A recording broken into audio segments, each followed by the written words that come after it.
No,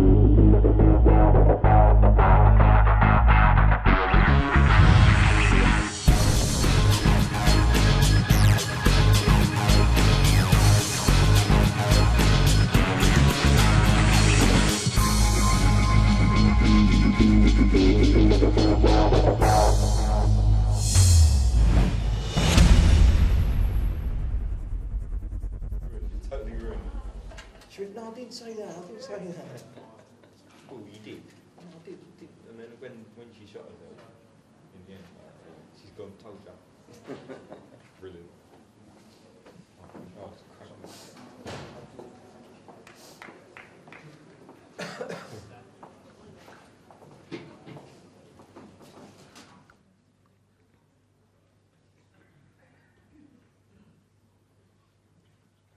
Good afternoon, ladies and gentlemen. It's time for our second instalment of quarter-final drama here on day 11 at this year's Betfred World Snooker Championship. And once again, as we always do, they have a rocking atmosphere right here at the home of snooker. This is the Crucible.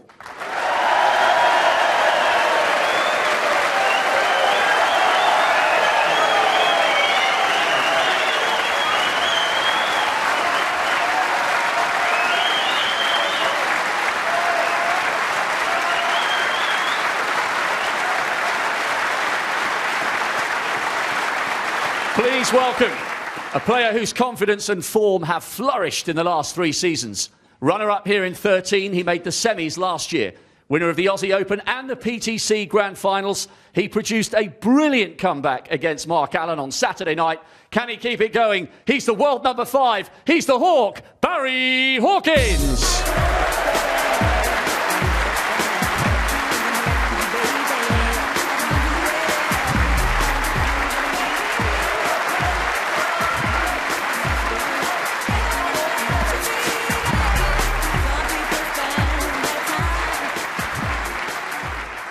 And his opponents. What a story and what a journey it's been for this proud Australian since his arrival here 11 years ago. World champion in 10, he completed snooker's Triple Crown at the UK Championships 2 years ago. He is the most successful overseas player ever to lift a cue. So can you hear the thunder from down under? It's Neil Robertson.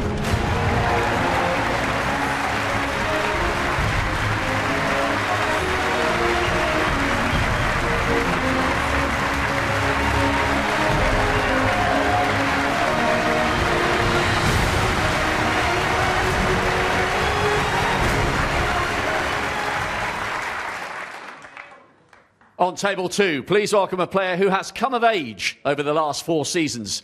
His win in Australia in 2011 gave him the belief he could compete as one of the world's best. Beating former world champion Graham Dott 13-5 in the second round, this is his second quarter-final in 3 years. He's the reigning Shanghai Masters champion. He's the ball run. He's Stuart Bingham. One shot, one opportunity. It's everything you ever wanted. One moment. Did you capture? Just let it slip. Yeah. And finally, please welcome a player who's been winning titles and thrilling crowds for more than 20 years, conceding just 8 frames en route to this, his 17th Crucible quarter-final, the reigning UK champion, 5 times the world champion, blink and you'll miss him, the Rocket, Ronnie O'Sullivan.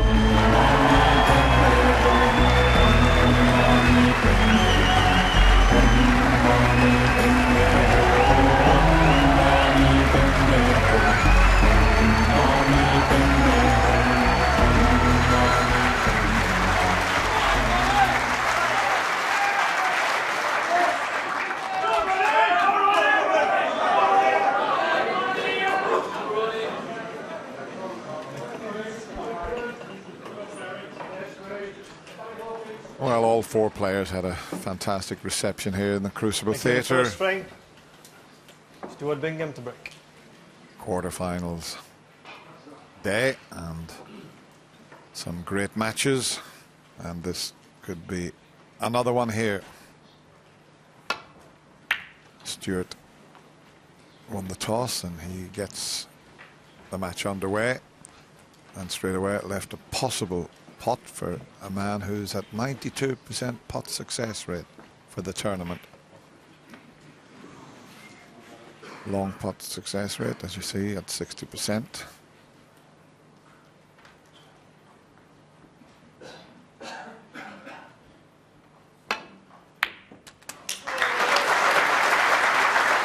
Well, it's not bad. It's a good way to start. And if he's dead straight on this black, he can drop it in and leave the red that's to the left of it. Worth another look at that one. Always nice to knock one of those in, Stephen.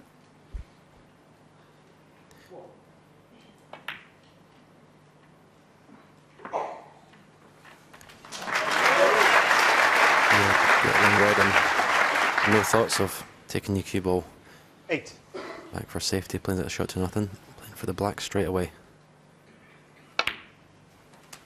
9.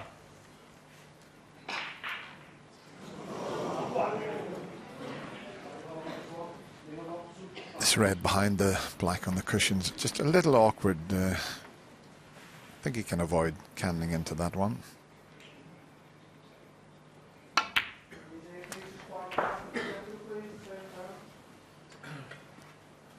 And the pink's available, and 16. also the blue, so he's got a choice here.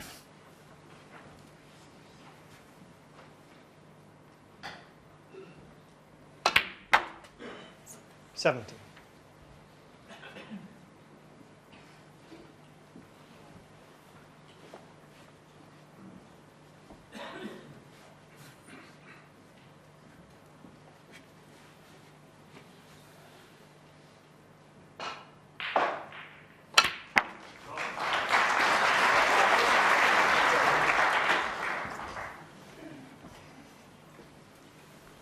A little bit unlucky here. Played that really well, but there's no easy pot available to him.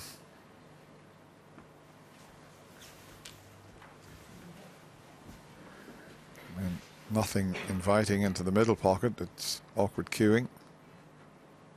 The referee gets that pink is near to its own spot in a direct line behind it.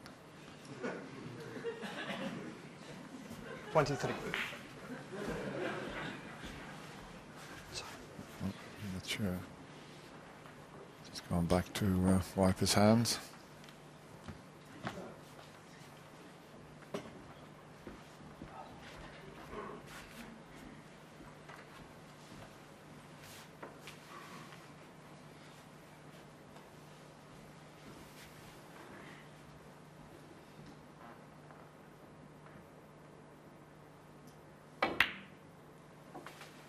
$24.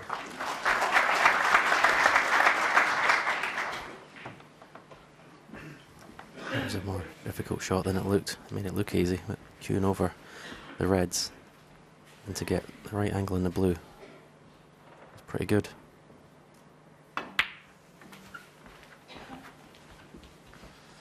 Looks a wee bit tired today, Ronnie, it has to be said. I mean, it 29. is quarter-final stages, 2 matches under his belt. But they don't come much fitter than Ronnie O'Sullivan. He still likes to run quite a bit, so he's in pretty good shape. And this is a very good start. From the break-off shot, Stewart 37. didn't quite get it right, and that's the number he's looking for, 70 points there, which will leave Stewart needing a 30. snooker.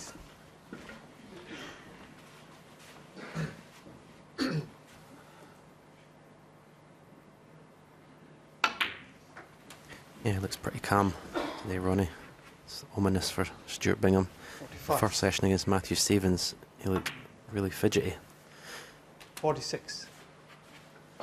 And obviously, when players play Ronnie, we always stress how good it is to get a good start. Matthew did go 2-0 up, but wasn't able to capitalise. Doesn't look like Stuart's going to get that same opportunity. 53.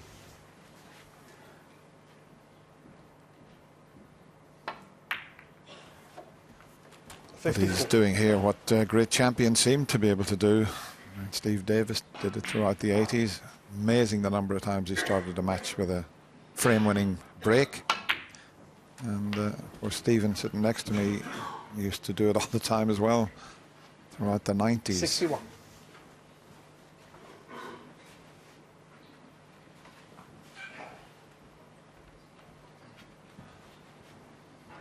Still needs a few more pots before the frame's safe.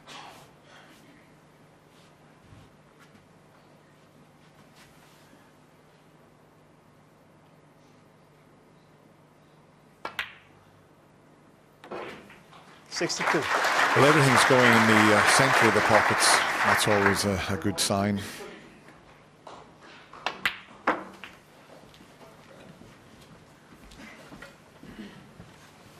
Just come up a little bit short, but I think he can still just brush off the other red with the cannon. 68.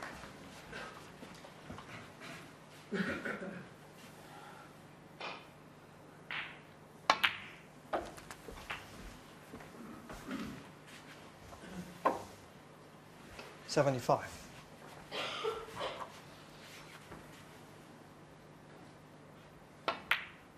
And he's had 4 centuries so far this year, 3 of those coming in his last match against Matthew Stevens.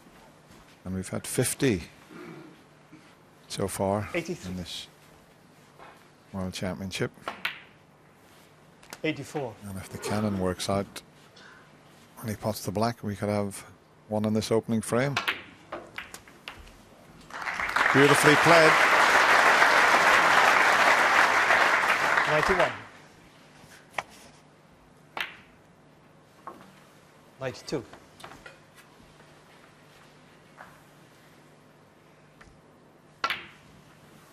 He's made 791 centuries now in his career. 98. 43 this season. He made 91. 53 last season. Wow, what a start for the Rocket. An early lift-off here. Fantastic century break. Turn up, I like it. 107. He wants to pot the lot.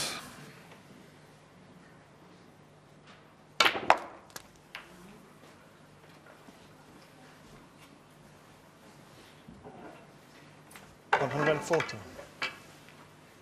2 blues, 2 pinks, 11 blacks. Now the colours. Oh, that might just have spoiled it.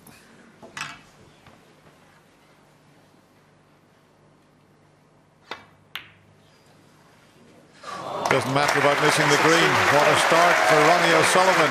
All Stuart Bingham did was break off. He didn't get the white safe. He left a half chance, and that was the end of the frame. Ronnie O'Sullivan 1-0.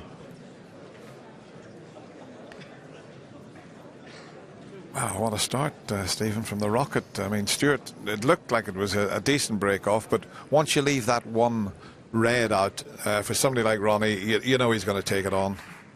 Yeah, and especially look how far the cue ball is from the cushion, so he's able to strike down in the cue ball and be able to play for the black. A little bit fortunate to leave himself straight on the black into the right centre. Obviously wasn't playing for it in there. But from then on, as is per usual when he's on form, the cue balls, it looks like it's on a string. Second frame. Ronnie O'Sullivan to break.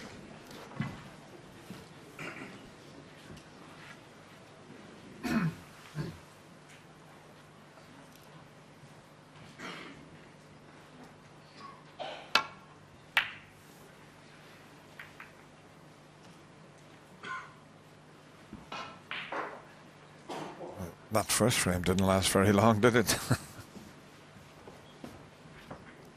But it brings it all into perspective, what he did back in 1997 to make a maximum break in 5 minutes and 20 seconds. It's always talked about that. It's hard to believe that it's so long ago. Can Stuart do the same as Ronnie did? Not quite, he did have a go at that.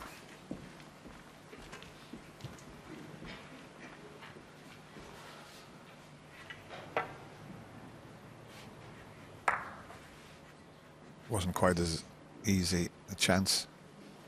with the white pin near the cushion.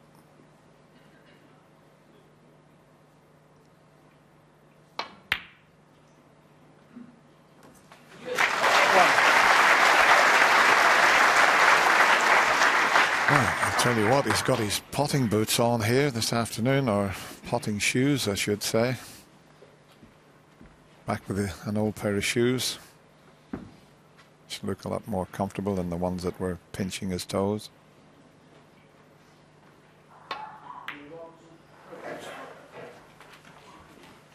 And another great chance, it has to be said. 6.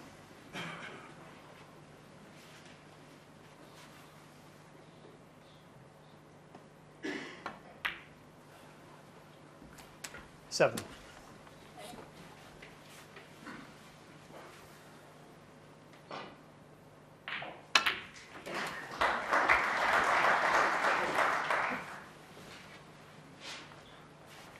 Fourteen.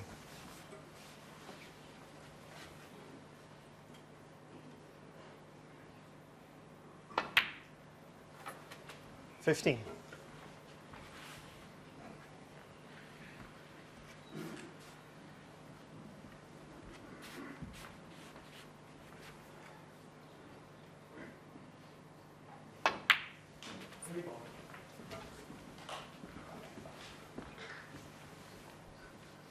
I'll tell you what, these tables seem to be playing beautifully.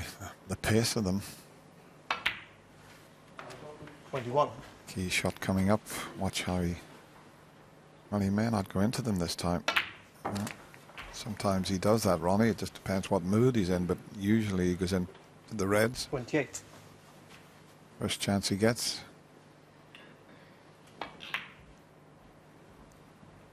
He's going to do it off the 29. brown or yellow and straight into that bunch. He's look at both of them, see which is the better angle.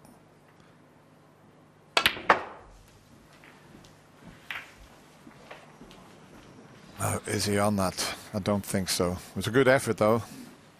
33.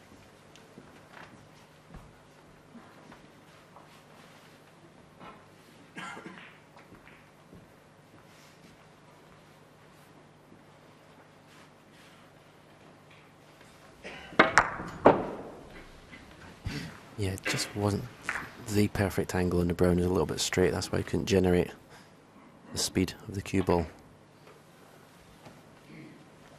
Ronnie O'Sullivan, 33. Yeah, excellent length in the cue ball there, and that saved the shot.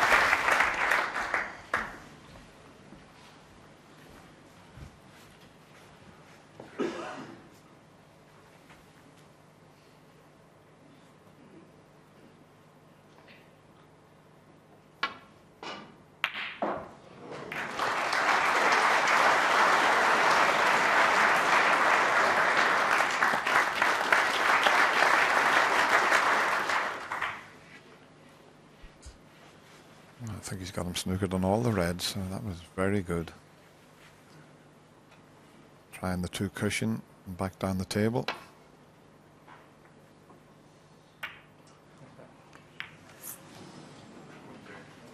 And the blues prevented him from getting right back down the table.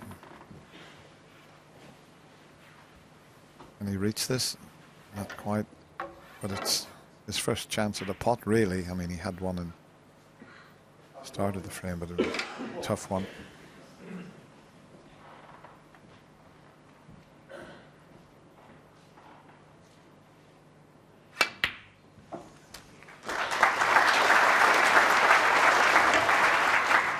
One.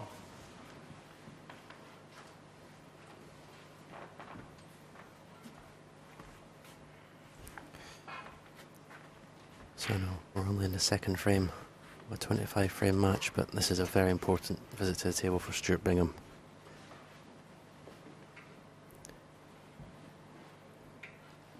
If he's got any chance of not only winning the match, but just putting pressure on Ronnie O'Sullivan, has to take these opportunities.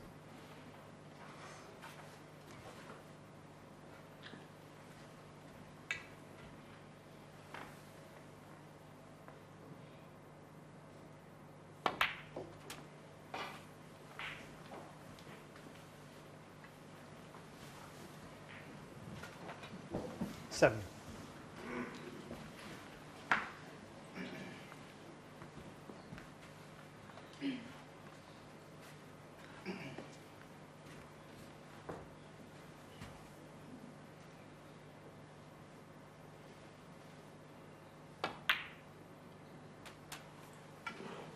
Eight. Scored pretty heavily against Graham Dott in the previous round. Made 3 or 4 centuries in that match. Won lots of frames in one visit.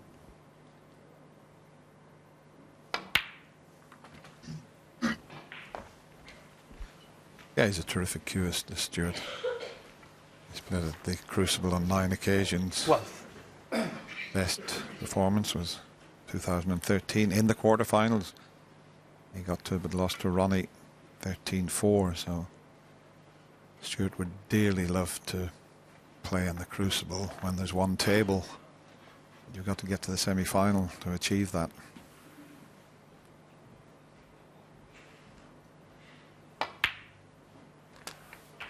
It's going to be a tall order, but he's quite capable. Terrific break builder when he gets going.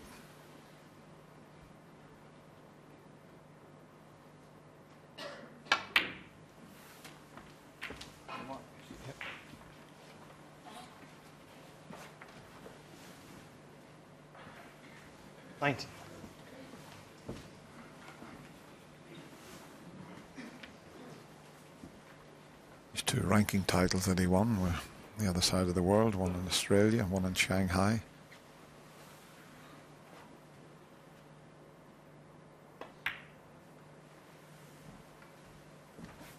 What?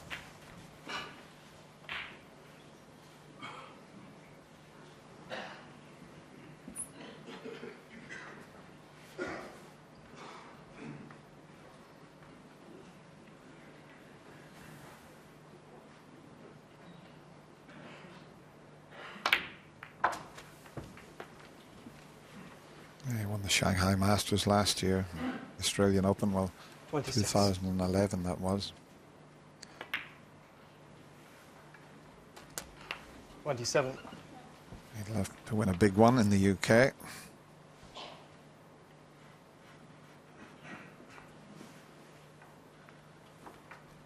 Just left himself a little awkward angle in the black.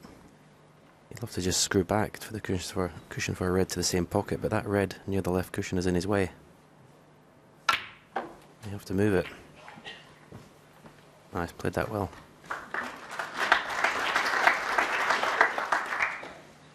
$34.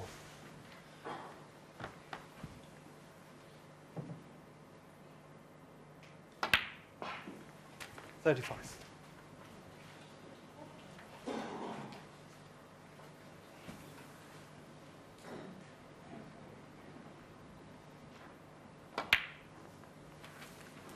He doesn't have to play any cannons, those 2 reds, or one of them is definitely available into the right corner pocket. 41.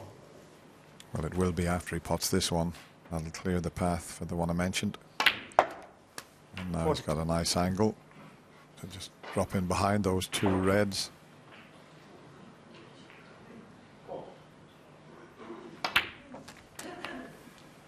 He's got a bit close to them. He's just maybe okay. He got a bit too much done on that, and he didn't want to go as close to these 2 reds as this. So he's close to this, and it's a little bit of a cutback, so you got to be a bit careful. Nicely played. 50.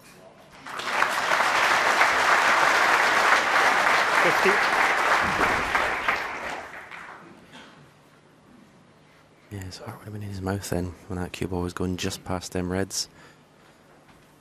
In the end, it was quite a comfortable shot.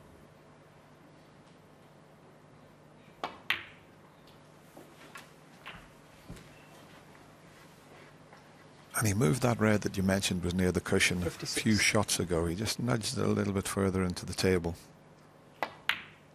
And he can drop 57. in behind this. It looks a natural angle to cannon that red, but there's enough room behind the red, but I don't know if he can just drop the white in behind it and leave himself a choice of pockets. Looks unnatural just to go towards the red, doesn't it? Yeah, he misjudged that now. Or does he risk the double? 64. He'd only need the red. Why not just stun it though, down Dennis? Make sure you've got a pot. Why risk that? He must have known it was close.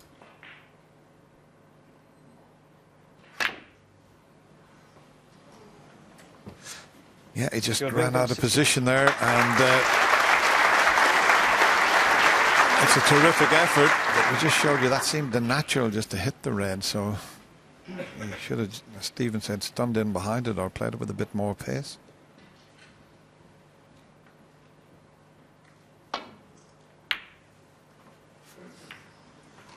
Oh, as he flicked the snooker, he's been rather fortunate here. Wow. Once he got the double kiss, Stuart would have felt, I'll have a shot at something, and have a look at how they finished up. And if he comes off the top cushion, he could go in off this. So he's had a result there. And off the top cushion, I think he'd have to go between the pink and black, believe it or not. That looks the natural angle. If he played either side of the pink, he'd have to put side on it.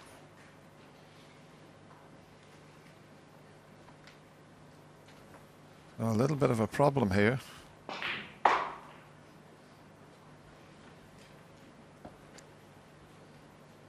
Well, it looks unnatural to go between the pink and black, but look, if he hits that red, the white can go in the middle pocket.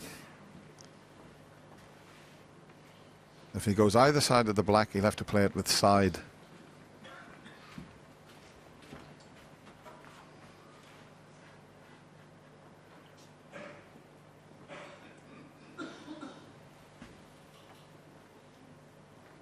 As he go on the back of the black with right hand side, but watch the in off. He hasn't got the side on it. Pardon, miss. Ronnie O'Sullivan. Ronnie's having it put back.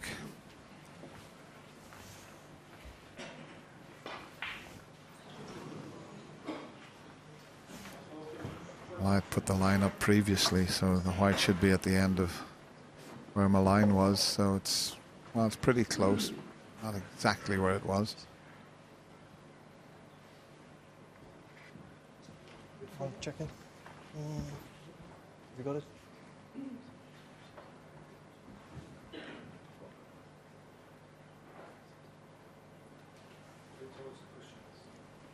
Which one? This one? That's where it was there, and let's see where it is now. Yeah, but if he's going behind the black, it doesn't matter because he's got to play it with side. But I would have thought the natural angle would have been between the pink and black. So once again, a little bit more right hand side, but watch the in off.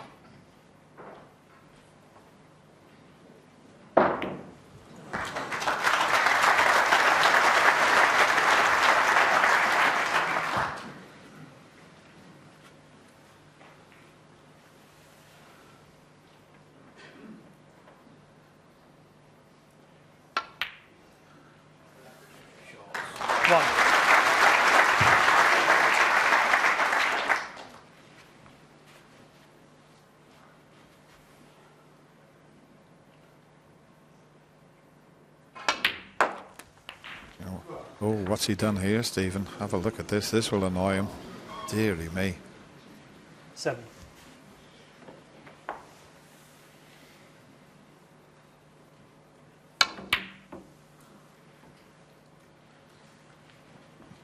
Ronnie O'Sullivan, 7.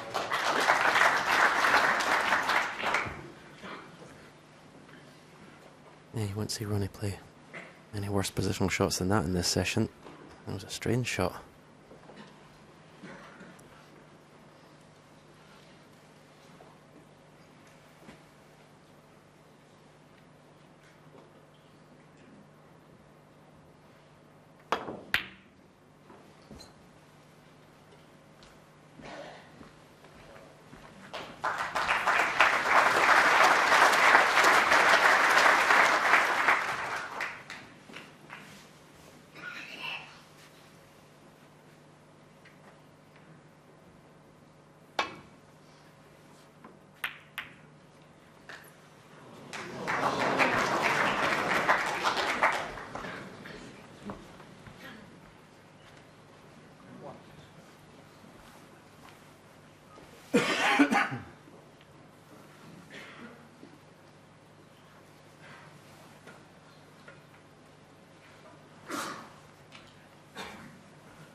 We certainly will do that for you, Hazel. You joined it at a very interesting point.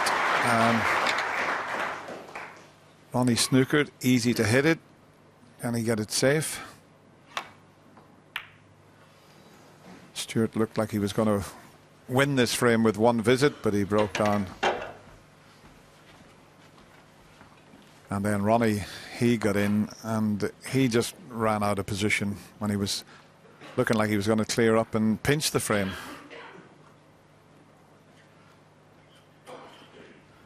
This was the shot here. He got too much screw on it, and look where the cue ball finished, in behind the blue. Otherwise he would have nicked the frame after Stewart had made a break of 64, but he's still in it.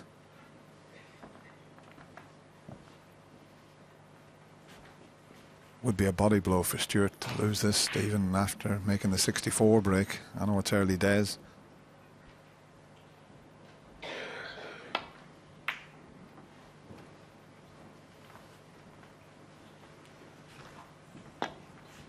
Much too pacey with a cue ball.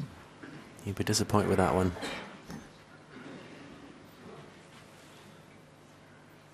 Now got to get in the green in such a way they can take the brown out. This looks pretty good. Two.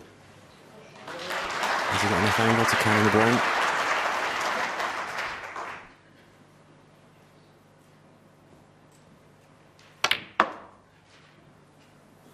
Well, missed the cannon, but there's still a possibility if this goes in. He could still pinch this second frame. Quick glance around at the scoreboard. He needs them all.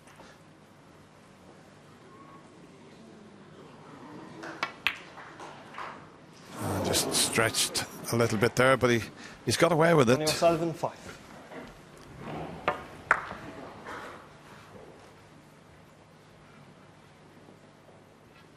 Looks a bit more relaxed today, Ronnie. I mean, the first frame he was superb.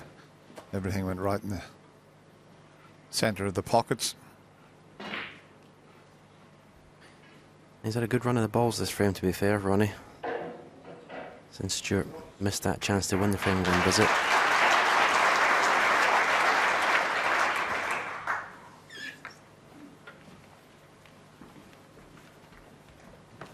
Has he got the snooker this time in behind the pink?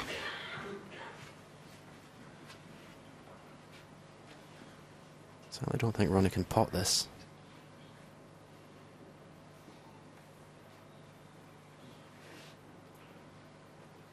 And if he plays it up and down, he's got to be careful of the double kiss. That's why he's swerving it slightly.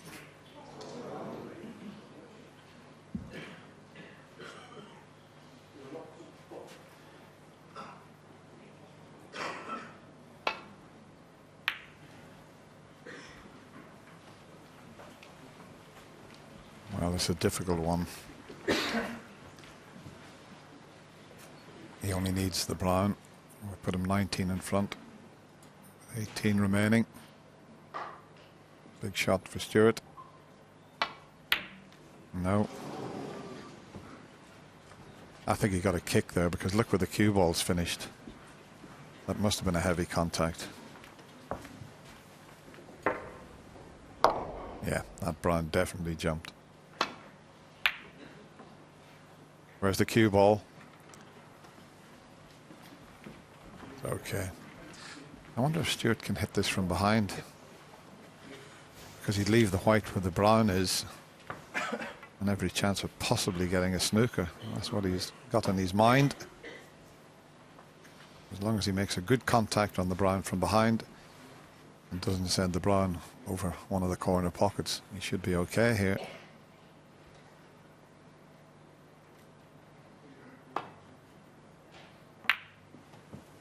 Terrific. Judged to perfection. Okay, there's a gap there, but it was well judged, that.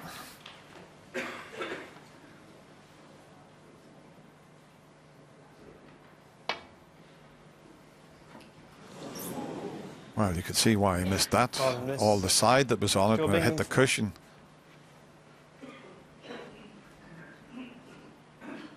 Doesn't make a great deal of difference. But he was playing a thin one to try and just flick the brown onto the black, and You can see the side here. Watch when he misses the brown, just watch the white, the angle it comes off at.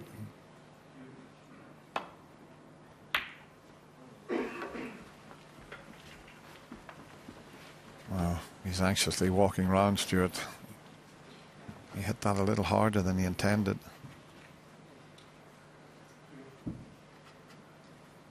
Yeah, he had to hit that brown full ball there. He actually hit it at an angle. Why the cue ball's ended up where it is. Fancy running for this one.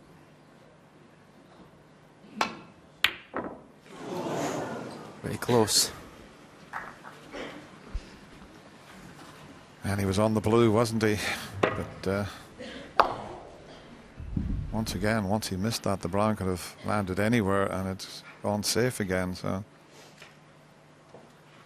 Stuart contemplating taking the double on the brown on. He could play it in such a way that he could leave the white safe if he missed the double. No attempt at the double.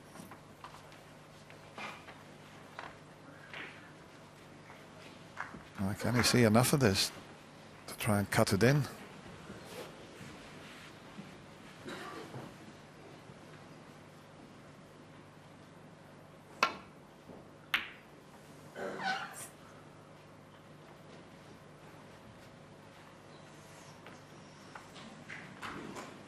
Right, one good pot from Stuart and he'll be all square.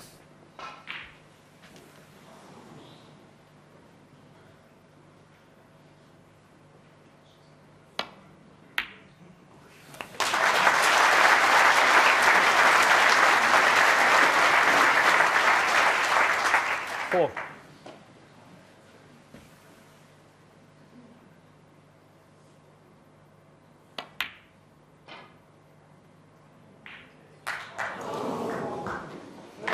Bingham, four.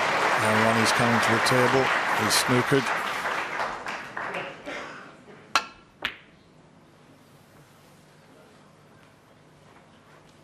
He only needs one snooker to tie at the moment.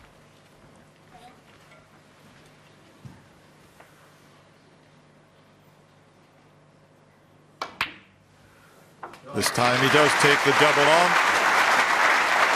5. Doesn't matter about the pink. Five It was and the check. earlier break Stuart Bingham. of 64 that paved the way and had Stuart Bingham to level the scores at 1-all. They say very early days, and it was important for Stuart to take that frame. I mean, the opening frame, Ronnie never looked like missing. I mean, all Stuart did in the opening frame was break off. I'll show you the break off shot. The standard break off, and didn't quite get enough side, didn't get the white over behind the yellow, and Ronnie knocked that long red in to the left corner. This was the pot that he took on, didn't get the cue ball where he wanted, cannoned the black, and when he did cannon the black, he left it straight for the middle, and then he made that century break. That was the only shot Stuart played.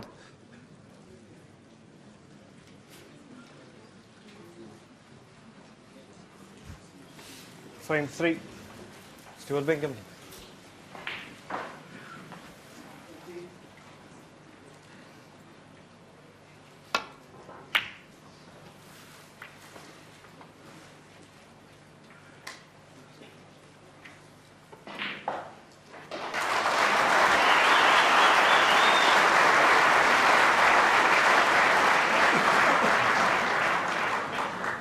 That's a better break-off shot. As you can see, we've only been going just for 33 minutes. Frame 3, first frame lasted just over 8 minutes.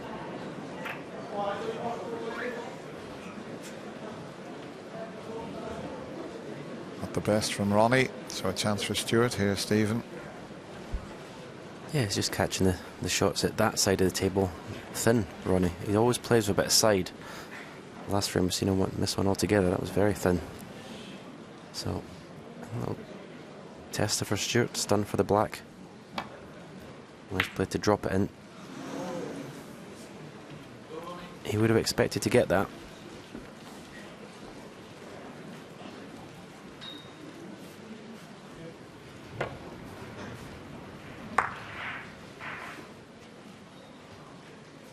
Might be worth Ronnie taking this long red up into the corner, because those two are not available above the black, I don't think. So it's a bit of a free shot for him.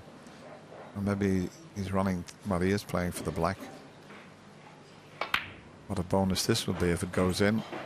Oh, that was so close. It's dead near the pocket. Has he left this one? It's just above the black. Surely not. He wouldn't have taken that red on like that had that been available. It was looking good to the very last second.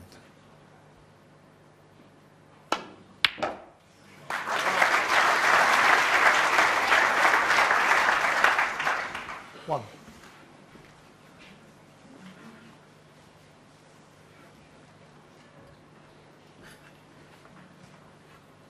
If he takes a yellow, and it might be coming off two cushions to find a gap for the red that's farthest to the right into the right corner. That's what he's played. And he played it very aggressively. Great shot. He knew I was always going to have that red to the right corner, but what a shot. That shows his confidence.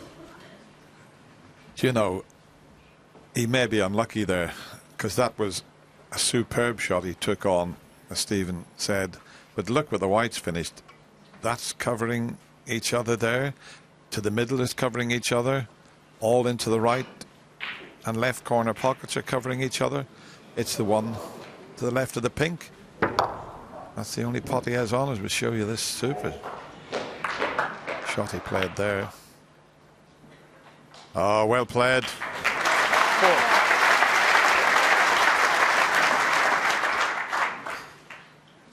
Yeah, good temperament and composure there. Sometimes you can be so disappointed you're not on something easy that takes your concentration away from the shot that you play. Just get on with it.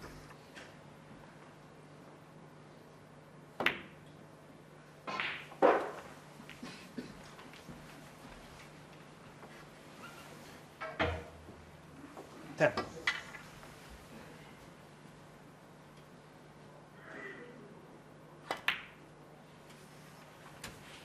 11. Good opportunity now.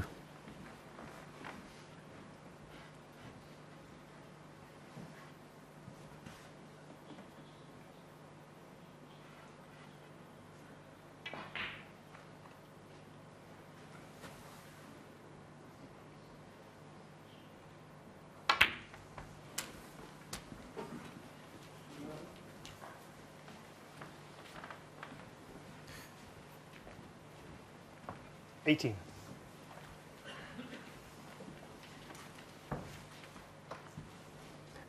Don't think you can stay for the black. You have to go for the blue or pink here.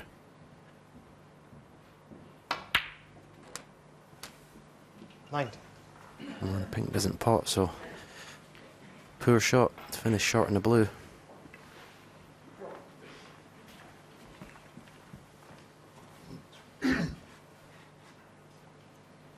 Well, there's no problem with cue power as far as Stuart Bingham is concerned. Oh, he's got too much of it. That's a shocker. That's one of the most annoying things for a snooker player when you're playing that type of shot, to cannon into one of the ball colours. You could see the white just arced and went straight into the yellow, but It's amazing. It's always the elementary positional shot, the 1-2 shots previous to get the right angle in the red. Simple shot, then 2 shots later, he's on the baulk cushion. Any chance of winning this match, I believe he has to be scoring every time from these visits.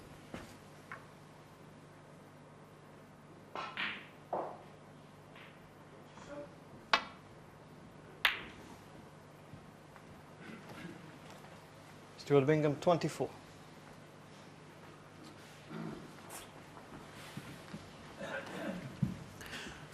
Ronnie coming around to look, he's got a red to the left corner. Stun off the right, hand side cushion for the black to the same pocket.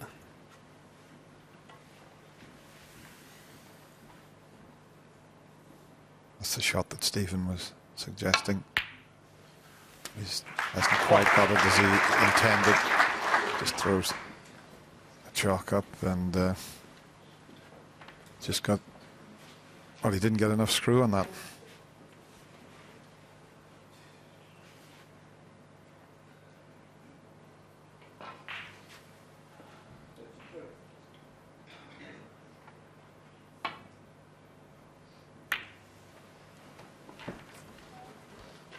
Ronnie O'Sullivan.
What a fluke that could turn out to be.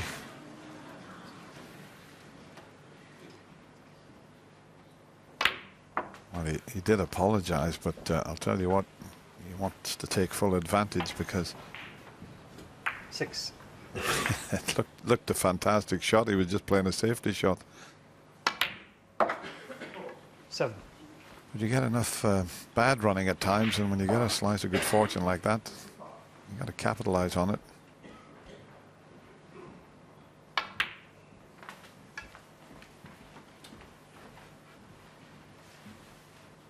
Twelve.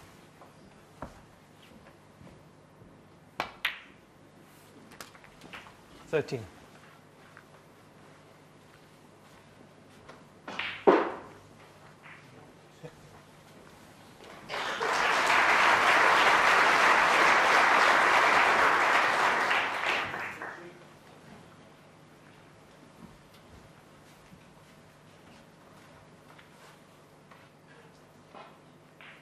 Not far away from that 61 points that he's looking for,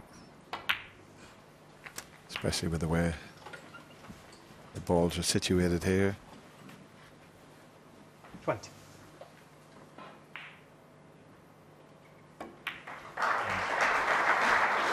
$21.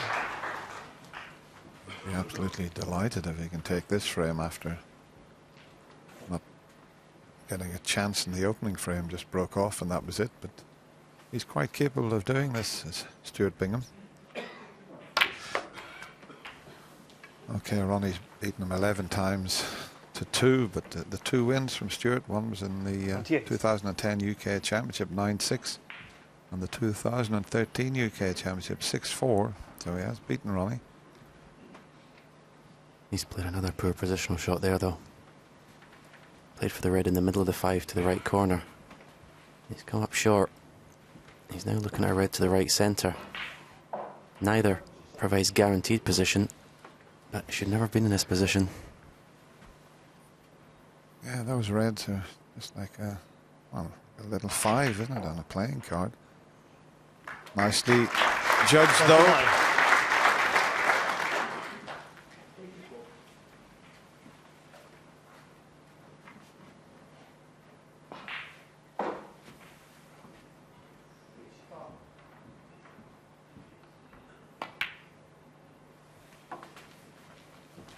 That should be him safely over the winning line 35. in this third frame.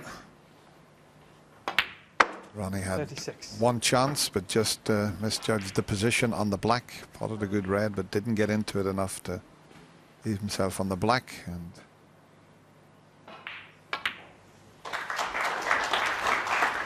Stuart will be quietly pleased with his performance here. He looks to be cueing well. We know that Ronnie was cueing well, so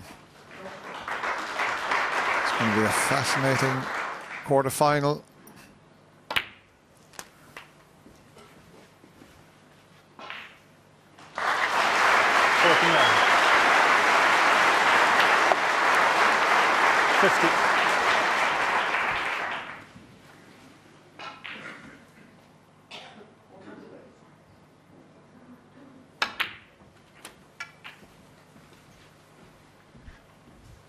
Stewart 64 break in the last frame, but almost lost that. Only just ran out of position.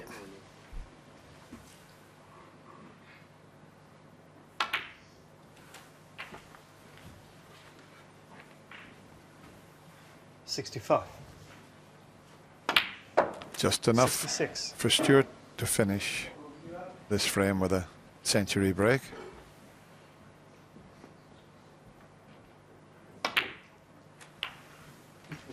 Oh, he knew he mishit that, so he snookered himself on the yellow, so no century break. 73. I don't think, well, maybe he can get past the green. Yeah, I think he can.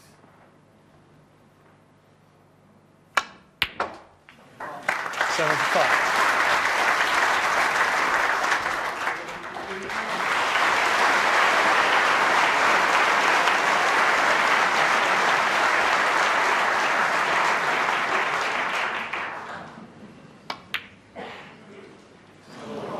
Well, no century break, but Stewart won't be too concerned about that. He'll be absolutely delighted. He lost the opening frame, but he's done well. And he now leads 2 frames to 1.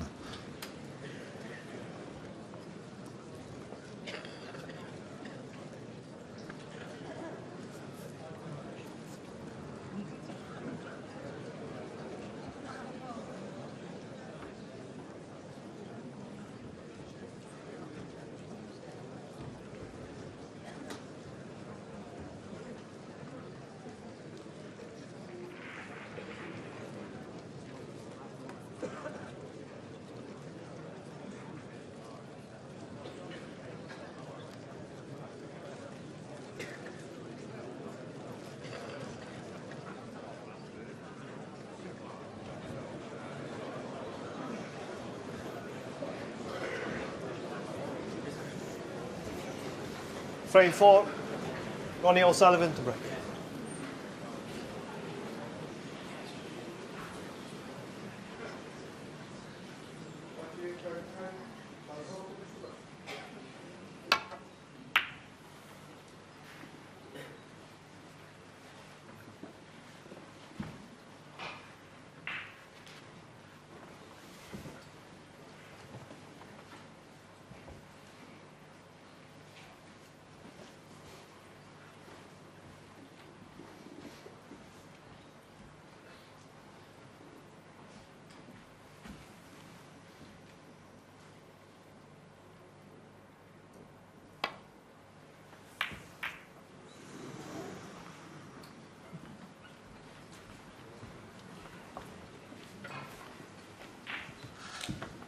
Well, he was rather fortunate there, wasn't he, Stewart? Caught the safety all wrong, and he thought he was going to leave Ronnie in, as we show you the shot. Hit it too thick, but knocked the black into a position that it's blocked the path. For 3 reds, it would have been available, but Ronnie hasn't even batted an eyelid with that. He's just going to come around and try and get on that ball cushion somewhere behind the yellow.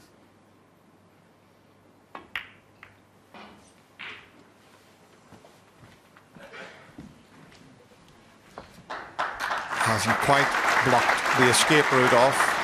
Could have done with the white just a little bit further to the right. Well, he's looking at a possibility of a 3-ball plant, but it's a safety shot he's looking at. That's virtual there. Don't think he can plant the 3 reds. He was just looking to see if he could knock it safe, but well, who knows? Maybe he can. Maybe he can. Wow! How close was that? And what a chance that would have given him.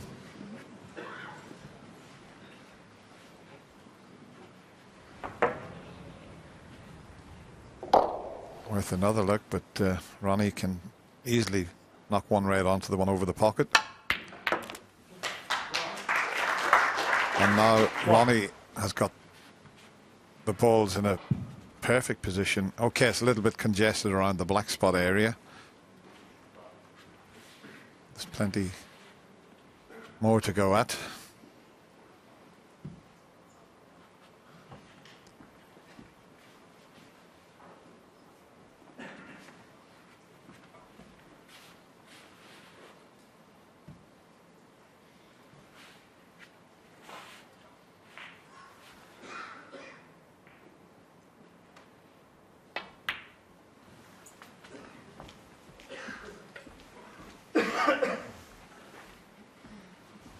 See, the black's blocking the path for those 4 reds that are just above the black spot. There you see it, but if he plays this and pots the black, okay, he clears the path, but 7. black will have to go. Well, is the pink spot available? Maybe. Don't think it'll go on its own spot.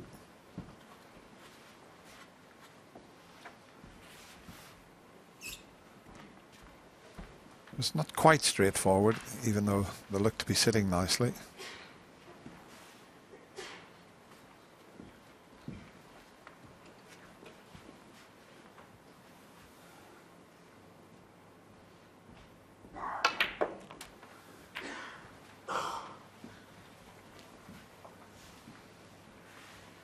Now, will the black be available anywhere when it goes onto the pink spot? 40.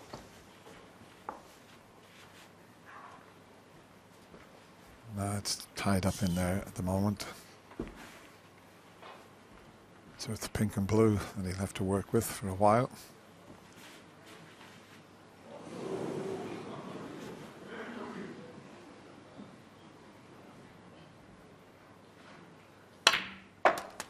And he'd be reluctant 15. to pot the pink because that would go behind the black and tie both the high-valued colours up. He's got a little bit of working out, and he's got a terrific snooker brain, as Ronnie sees things so quickly.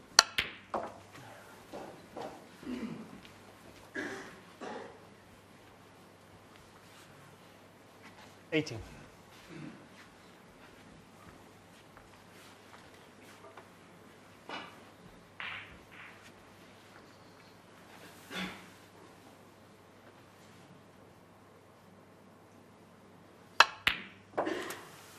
$90.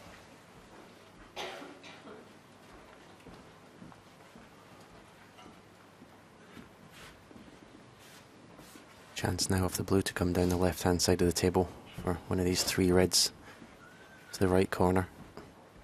Looking at another, there's actually probably 4, maybe even 5 reds all pot to the right corner, so plenty of room for error here. Stun the cue ball off the cushion.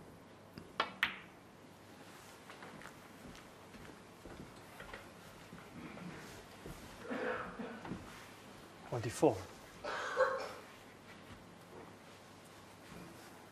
Pot on this one, it can perhaps nudge the other one away from the black spot.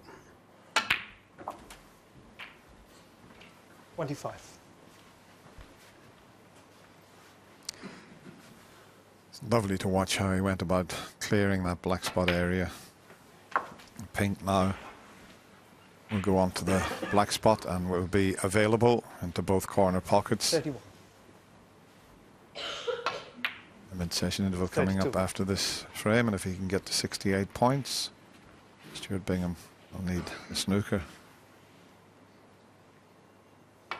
It's been a very entertaining 3.5 frames so far. 116 from 37. Ronnie in the opener, 64 from Stuart in the second, and a 75 in that last frame. Pretty good stuff.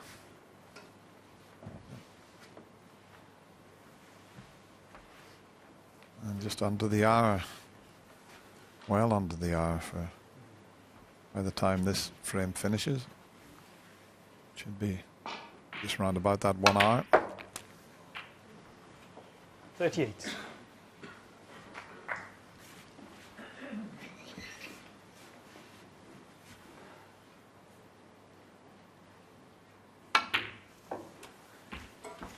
this match will be played to a conclusion tomorrow afternoon and tomorrow evening.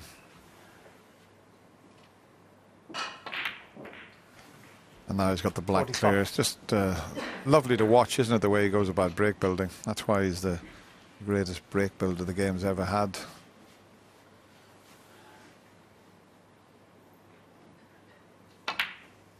Last season, he overtook Stephen Hendry's record of 775 centuries.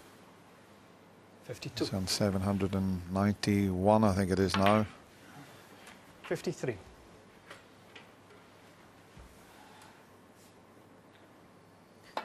Yeah, the scoreline is 2-2, but you can see obviously the big difference between the two players. Ronnie's won his 2 frames in 1 visit. Stuart had 2 or 3 chances to win his frames, so 60. Stuart's going to have to improve in that department if he's going to stay with Ronnie. You can't keep to expect getting 2 or 3 chances a frame.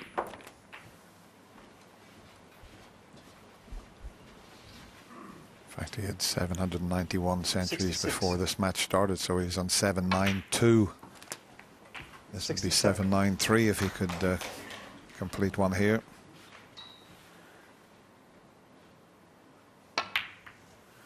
Just beautiful little stun shots, screw shots, down with the left hand. 74. It all looks so easy, but there's an awful lot of years' work went into being able to play like this. He's a sheer natural player, 82. but you still have to put the practice 83. in. We've had 52 centuries. They're starting to grow. Now that we've got to the quarter-final stages, that's when the players sort of start coming into their own. 90. 91.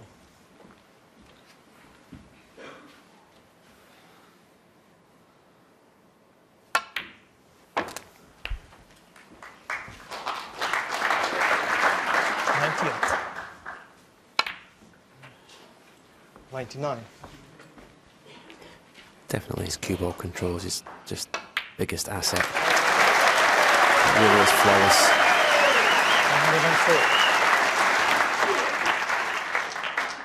104. 106. That was his 6th century at the Crucible this year. Runs slightly out of position. Runs slightly out of position again. As long as he's made the century, that's what he was after. But he, well, he's just rolled that in the middle pocket as if it was hanging over that particular pocket. And now, wow, look at this shot. I mean, that is a beautiful positional shot. To miss the middle pocket when screwing back there, superb. Well, he started this match with a century break. He has finished this little mini session with a century break. The snooker has been top class and we're all squared, 2 frames each.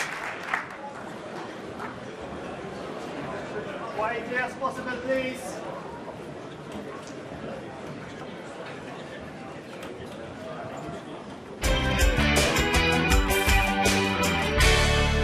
Okay, so today's frame is with the most successful manager in the history of British football. It is Sir Alex Ferguson. It's an absolute pleasure to have you here. Me too, John. And a massive fan of snooker. Yes, I am. Since I was a little boy. Yeah? Played when I was 7, 8 years of age in the local clubs in Govan. Yeah. You know, it's always been there. Yeah, and yet someone, as Jason was telling me, you have a snooker table at Pataudry in the gym or something. Yes, I did, yeah. I played in that a few times. Got a few of them idling in there when I was going to track. Right, go on then, we'll let you break off. We know you're a good. competent player. How's the pace of the ball? Oh, look at this. He's just It's fast. He's tested the table. Fast on my table. Is it? Oh, yeah. Well, hopefully this won't be quite as competitive as when you play your brother in the house, because Jason was telling me it gets a bit serious. Agony. Well, that's not that quick. Sir Alex, I notice you've actually brought your own cue. Now, this is quite professional. Oh. What's the history behind this cue you've got? Well, this was presented by Ken Doherty to me when I retired the first time. So what happened when you came He's back? never phoned me again. Never heard from him again. He's probably wasn't paid for it. When you think of the players that you most admired, who did you like? Whose style did you appreciate best, would you say? Well, I think because he was Scottish and when Steve Henry hit that role, Yeah. he won it, what, 7 years in a row or something? He's fantastic, Fine, yeah. phenomenal But achievement. that was I think I was more interested in what Steve was doing at that time. Now, I came home on a flight a few years ago and I was with Paul Ince, and he told me, and it still rankles with him, by the way, but you used to play him competitive matches on the snooker table, didn't you? And you used to beat him as well. So I'm in the house in the summer, phone goes, Ince, what are you doing? I said, no, nothing. He says, I'm coming to play. So he comes with Claire, his wife. So I said to Claire, go and have a cup of tea with Kathy. He says, she says, no, I can't, I'm not allowed to leave. I said, what? So when she sits there, and I battered him. Honestly, I battered him. And he turns and he blames Claire. Yeah. Well, honestly, it's not gone, because when I saw him, and honestly, it's still rankling. Good. You remember like Cliff Thorburn and the Welsh player? Terry Griffiths. Yeah, I mean, they took ages. Well, I played Brian Robson last week at Cheltenham. Agony. Was it? He was a week in jail. Longer than a week in jail, playing his shots. He was taking 5 minutes for every shot. He's trying to put you on. And that was Brian Robson. Determination, concentration, every shot. And it's concentration, I think, is the most. I don't know what you think. Listen, believe you, man, I think it's one of the first things that go. It's the hardest thing to maintain, that's for sure. Has money changed the game, do you think, in football? I don't think the good players that money matters. I really don't. I don't think it matters one bit. I think winners are winners. It wouldn't matter if they're on £10 a week or £1 million a week. I strongly believe that. I think maybe from the lower levels, I think that a lot of players look upon a survival or look upon that as an earning, and it's important to them. But the really top players, I don't think it matters to them. Because of the amount of money that's coming in now, do you think that it's actually changed the way managers have to manage? Looking back at the start of your management career, would you change anything now, knowing what you know? We have to change. We have to accept change. It happens in, like, for instance, sports science changed a lot in my time, and you have to embrace that. Look upon the good parts of it. You know, I always think that what I didn't want was gimmicks. I said that to the medical staff. I said it to the sports science. Don't bring me gimmicks. You know, something that's substantial, works, and improves us. That has been a big change. The change that maybe people look upon is there too much money in the game? Well, you know, the best players deserve to get paid, because if you look at individual sports like tennis players or golfers, the money they earn, I don't see why top footballers shouldn't get paid what their quality, their talent deserves, really, to be honest with you. Yeah. I think that there should be a lot into grassroots, into development of young players. I think that's going to happen. And then we worry about player salaries going to a level that some clubs will suffer, you know, because they want to stay in the Premier Division. Agents will be wanting their share, and, you know, that's something we're going to have to deal with. Go on, I've left you in. Yeah, keep going. You're with me? Yeah. I've left you in. Thank you. Is there any particular aspect of no longer being a manager that you miss? You know, and I mean, is there any part of it you don't miss? I miss the staff. United, you know, they were great people, and the players, you've got to miss the players, you know. Yeah. The dressing room sometimes is a fantastic place to be. The camaraderie, the humour, and, you know, the Mickey taking, you know, you miss all that part, you know. And I miss winning. Well, you know, absolutely. We're all enough of it. We're all in to win. Yeah. The racing, that's a big passion still, isn't it? How involved are you day to day? Well, I've got a lot of horses. The cost of training fees now is astronomical, isn't it? It's unbelievable. Yeah, and you don't need them to be sick very often, either, do you? Well, vet fees. Yeah. God. Shoes. Yeah. So do you like going to gallops in the morning and stuff? Yeah. That's one of the parts I absolutely love. I think it's fantastic, because you're out in the middle of nowhere. There's no one can touch you. Your mobile phones are off. Yeah. The fresh air's in you. You're seeing the horses breathe up the hill and come and work it out. There's nothing like it. Absolutely, that's the best part of it. Yeah. I think that's true. Yeah. Oh, he's getting his eye in now. Yeah. He's in it now. Can we finish this interview now? I'm getting hammered. You clearly watch a lot of sport now that you're retired and when you're not on the gallops. But Of all the different sports, not football, not snooker, who do you admire as a sportsman or a woman, and why? Well, I like people who probably mirror myself, have a determination about things. We see Djokovic, for instance. Yeah. He's a winner. Yeah. When you see him, it's every trick in the book. When he's not doing well, he gets an injury, stops the flow of the game. You know, he's got a Mourinho thing about him, you know. Yeah.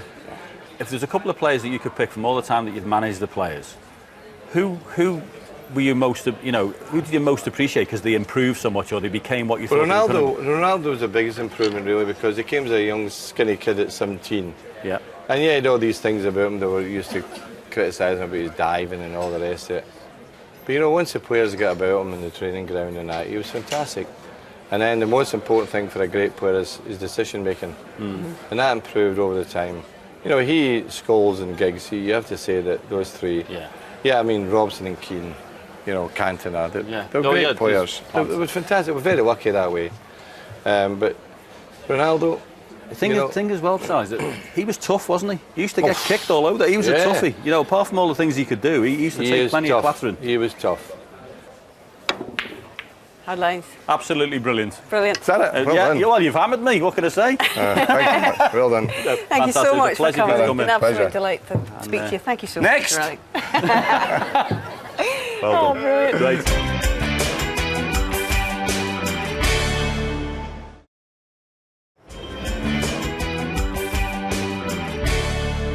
If there's one person you like in your pub team quiz every week, it's our special guest today. He was a great hit last year at the Crucible with his potless quiz, but it would be pointless to introduce Richard Osman. Hey Steve, how are you? See what I did there? Yeah, it's very good. It's quite clever, isn't it? No one's done it Yeah, before. it's a You'll be telling me on tool next. Well, big problem is getting into a compact position Tell me about at the table. That's difficult because it's a strain on the back. It's a long way down for you. Yeah, sure is. It's not so far down for Ken Doherty. Because he's tiny only Ken. about there. In fact, here he is. There he Hey, is Ken. under the table. He needs the rest to break off, does our Ken. But you've got to be able to reach over See, I'm as all right well. at that, So yeah. you're right at reaching Yeah, over. yeah, So yeah. you've got an advantage there. But On a pool table, I don't need a rest at all on a Perfect. pool table. Here I will. I promise you. we gave you a little lesson last year up at the Crucible. Yeah, do you remember? I wasn't very good. Have you practiced since? No, of course not. I'm terrible. I say I can play pool. Okay. But snooker, not so good. My best break is 136, but that's not under the television. No, lights. yeah. And the pockets are bigger on the match than the club table. No, my best break I think is 18. Okay, Which is, well, at least you're the last three balls. You see, I remember from watching this years and years ago. I was watching, I think, Ray Reardon.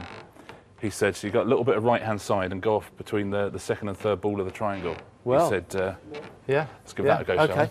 You know Ray then, name dropping. No, I saw him on telly. Oh, I see. You on the don't snooker. actually know him. That's a fantastic break. Wow, Come here, what let's a break stop now. that is. Let's stop now. That is I mean, that's the most aggressive attacking break I've seen in the game. God, imagine if I go 1-0 up.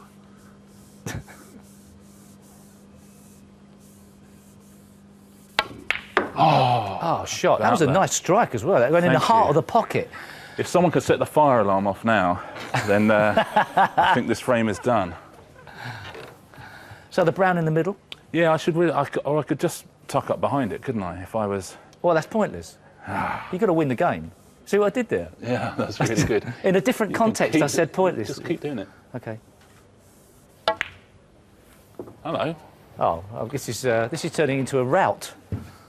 We're here in Media City. Yeah. It's not set up like the Crucible. Yeah. There are lights that would normally be shining down on the table. Okay, that are so they're not shining, directly into you. Yeah, so you may be struggling light-wise. Yeah. It's the advantage I've got. I've been practicing all day yesterday as well. So. Well, it's not the only advantage you've got, to be fair. You're one of the greatest snooker players of all time. Yeah, I suppose that helps. Yeah, I suppose that does help. But in recent years, I've been through a bit of a lean period. Oh, I didn't know that. I'm sorry to hear that. I'm sort of in my own way I thought you were still world champion. pointless, and you can see the problems I'm having with the game now. You've gone to pieces. I've gone to pieces. Absolutely. I tell you what, it's because I've turned the screw right early on in the game, and it's just the pressure's got to you. What other were involved in other Loads of successful things. Successful ones and unsuccessful ones? Well, successful, Deal or No Deal. Oh, bro, excuse my ignorance. I'm apologies now. That's all right. Wow. Yeah, I know, right? Wow. Yeah. That was one that we knew from the start was going to be And a you hit. picked Noel Edmonds. Yes, I did. That was my fault. Oh. No, he was brilliant. He's, you know, we played it through. We played it through with him, and he's just so perfect at it. Yeah. And he's got a producer's brain as well. Yeah, He knows what's going on. And, you know, again, we've done 3,000 episodes of that now. Still going strong. Well, why don't they bring back Big Break? Don't you think they should bring that back? Well, who are they? The BBC. Oh, I see. You know the BBC. Well, I can have a word. OK, I'll have a word as well. OK, but We'll see what together, we do you can think they'll take any notice? Yeah. What if me and you both say it? Who would play the parts? Well, John Virgo could be John Virgo. Oh, well, yeah, of course. Oh, no, you could be John Virgo. No. Do you not think? I've got a beard. I can't grow a beard. You could grow a beard. Who's your money on? Do you know what? It is, you know, it's completely open this year. I've got a little fancy for Sean Murphy. Really? Yeah, I just think he's been playing well this season. Yeah, His yes, head seems to be yeah. in a good place, which is so important at the Crucible.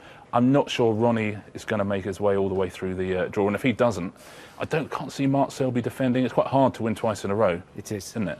Yes. So you know, maybe Sean. And I can't see Ding winning it. I can't quite see him doing it. It'd be lovely if he goes a long way in. But I think Sean Murphy's just got that temperament, hasn't he? But and he seems happy with himself. He's on a roll. Yeah, exactly. Yeah. Be nice, wouldn't it? Lovely shot. Thank you. Well, the pot was good. Yeah, no. It's yeah, the next position part is is the difficult bit. You've got a very thin cut on the black. Yeah, well, you would know about that, wouldn't you? That's outrageous. How on earth can you say that? That's just so outrageous. It just brought it to mind, Steve. That's just. I'm trying to be as nice as possible. Is there any? I was going to say, what's the technique for this? But well, you're not the person to ask. Try and pot it to win the world title. For the title, I would come down. I would take a little bit more time over it than you did, Steve. Probably. I thought you were a little bit. I thought you rushed it a bit. After all that time, because it was late, wasn't it? It was late. I was getting tired. You wanted to go to bed. Right, here we go. Is it looking more difficult now? Oh, it looked difficult from the beginning, don't get me wrong. Oh, okay. But then I'm not a professional snooker player. I would have thought you would have knocked it in with ease. Yeah. There it is. But, you know, some people have got a big match temperament, Steve. You know, perhaps that's what you were lacking. So here we go. The thing to do, Steve, if I'd been there at the time, imagine the plant ball. You know, that's the way to pot this. I didn't... Yeah.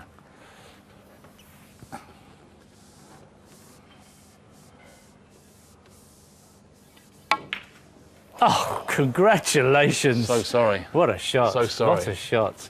Yeah. And one of those, please. Yeah. Yes.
Well, long may it continue, Hazel. It was a pleasure to play with Steve in that final, and I was the lucky one with the upside down glasses that managed to win. But Snooker was the winner that night.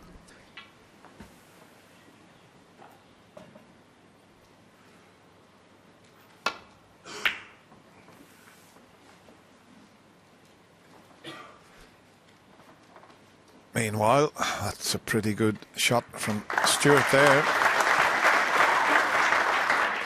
But I did an interview with Ronnie the week before the World Championship started, and he was saying about sometimes he goes out there and he's so nervous. You know, you wouldn't think it. I mean, he's won 5 world titles, but he says sometimes it's amazing how nervous he can get.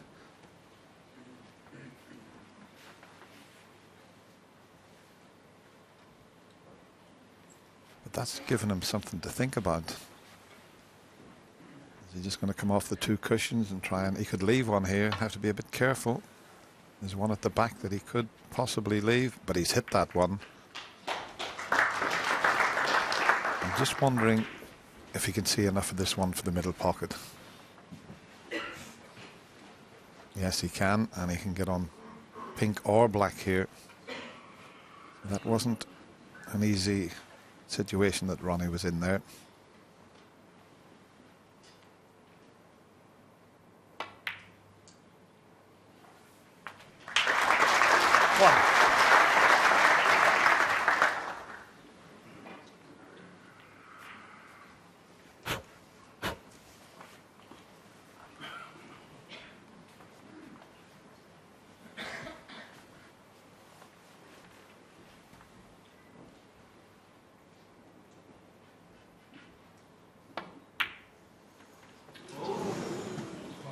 Well, you can't afford to do that, Stuart. I mean, you got in with that good opening red to the middle, but it's a poor miss. Well, he was just... I wonder, did he pull something in his arm there? It just seemed to... Yeah, I mean, we've seen Matthew Stevens yesterday with his neck.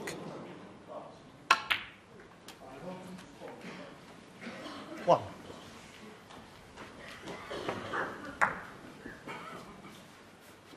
Yeah, once you put them on that near jaw of the pocket, they won't go in, but he just, yeah. A bit of a twinge there.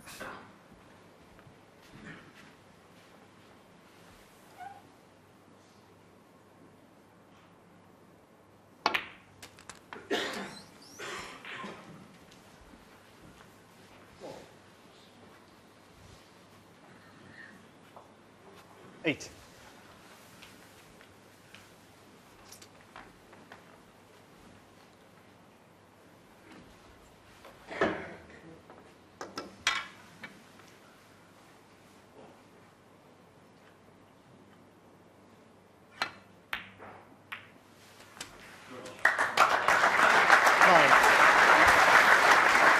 Just to carry to perfection. I don't know if the black's he can put the black thin enough to go into the reds here.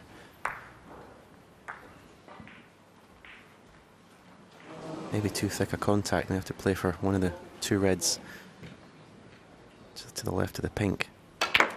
Well, he was able to get a thin contact. A little bit unlucky. 16. Just catches the underside of the pack, which is always going to be bringing the cue ball back to the top cushion. I think he has got a pot to the left centre, but it's tough.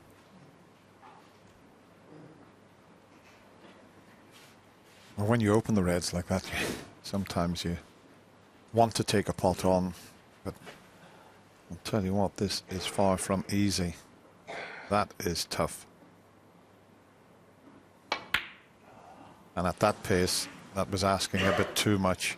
He had a very easy safety run off down the right side of the table there, but I think the fact that he opened the reds for himself, but to try that at that pace was asking something.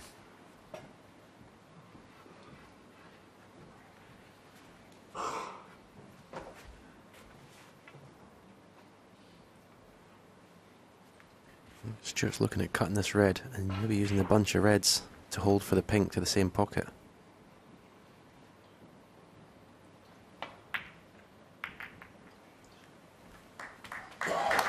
1. Well, he has used the buncher, but he's used it to kill the pace of the cue ball to stay for the black, so that was well played. Now, second bite of the cherry in this frame.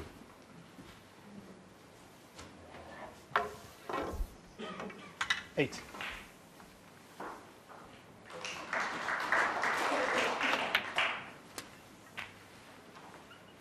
Nine.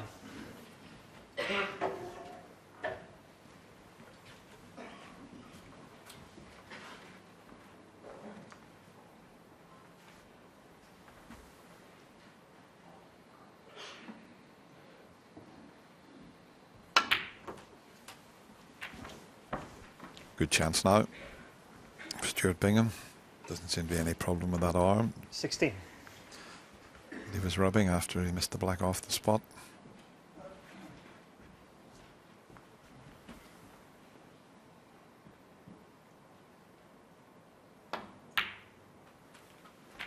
Seventy.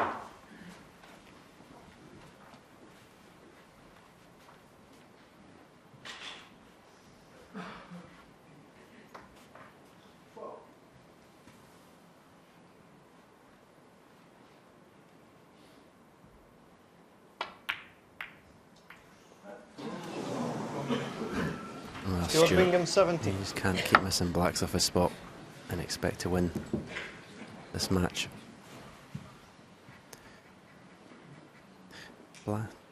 Two missed blacks off his spot is normally a bad performance in a match, but in one frame, it's unforgivable, I'm afraid. 1. And he's usually very relaxed and a good temperament, but he did give the table a bit of a rap with his knuckles as he walked back. He knows that could be very costly. He's given himself another little flick there just to remind himself not to do it again. That was the first one he put on the near jaw of the pocket. And this one he put on the opposite jaw.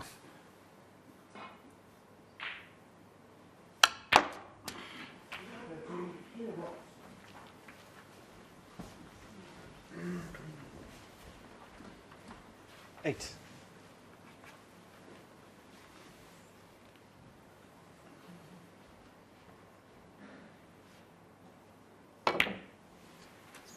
Nine. 8 frames in this session. Further 8 frames tomorrow afternoon, and then the remaining frames tomorrow evening.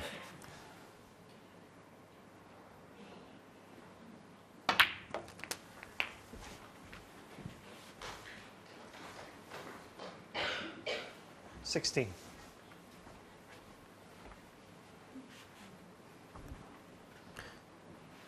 Also, all them easy misses, all they do is just take more and more pressure off O'Sullivan.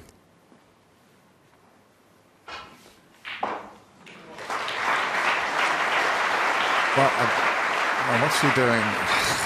Never seen that before. That was strange, because what you couldn't do there is you couldn't put the chalk if you're trying to see if a ball would spot, but I don't think there's anything in the rule book saying you can't put the chalk there. Well, never, ever seen that before.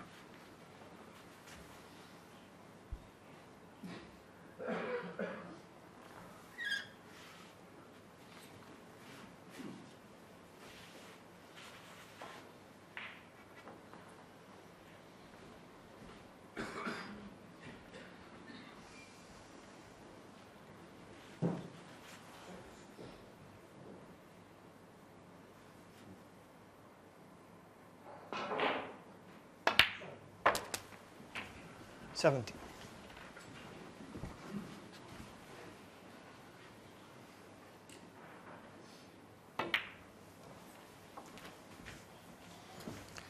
Yeah, the pink spot looks to be occupied, you know. I'm still baffled as to why Ronnie put the block of chalk down there. I think he caught the referee unawares there. He wasn't quite sure, Terry Camilleri, what Ronnie was doing.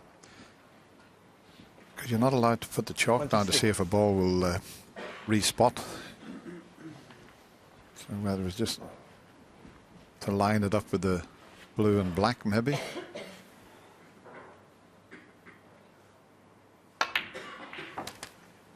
24.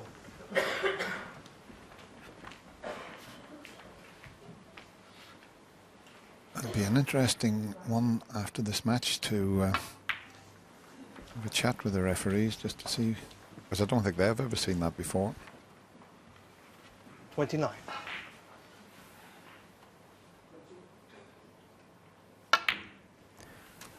I'm sure Stephen Ken will shed some light on it, Dennis.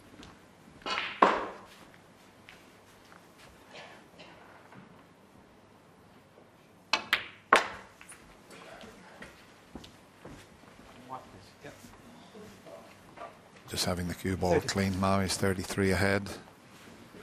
So he's not many more pots away from securing this fifth frame. And there he was lining the chalk up. Didn't look as if he had it on the pink spot, but it's baffled me. So yeah, I'm with you, Stephen. We'll see if the former 36. world champions in the studio can maybe get word to a referee or find out what that was all about. Red next to the pink, obviously pots. So Stuart Bingham 43. will be kicking himself. Missing 2 blacks 44. off the spot to lose this fifth frame. Right.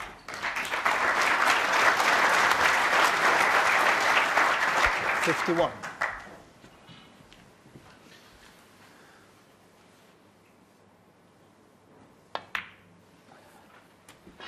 A chance to take that difficult red off the cushion now.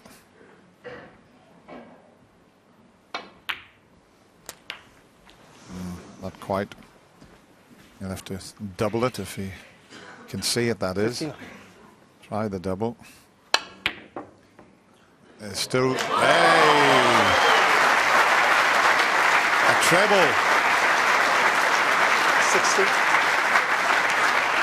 Why have a double when you can have a treble?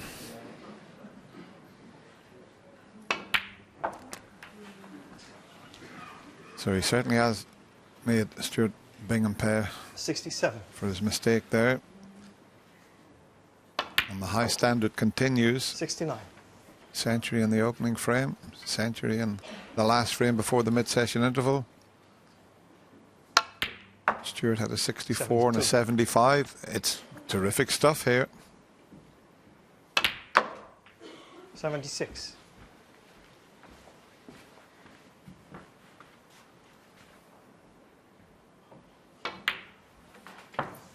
$81. There's a little smile there I detected. I don't know what that was about. 87. Pulling a few faces this afternoon is Ronnie. Oh, that nearly hit the camera there. Ronnie O'Sullivan. But that's a terrific effort from Ronnie O'Sullivan. One chance, and he's made enough to take the frame. He now leads 3-2.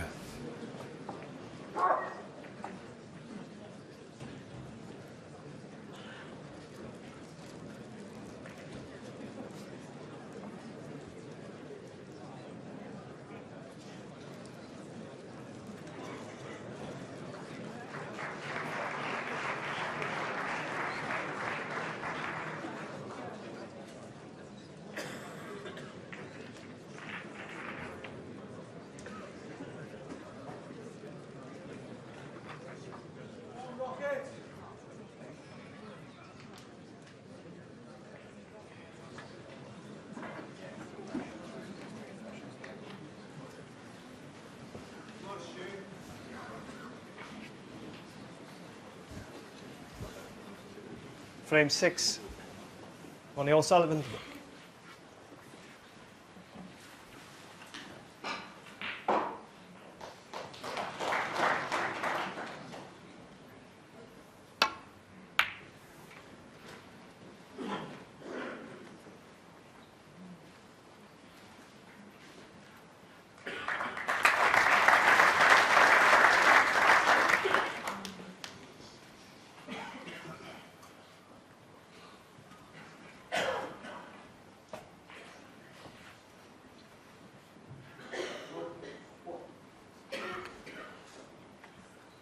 Yeah, the break-off shot tying the black up.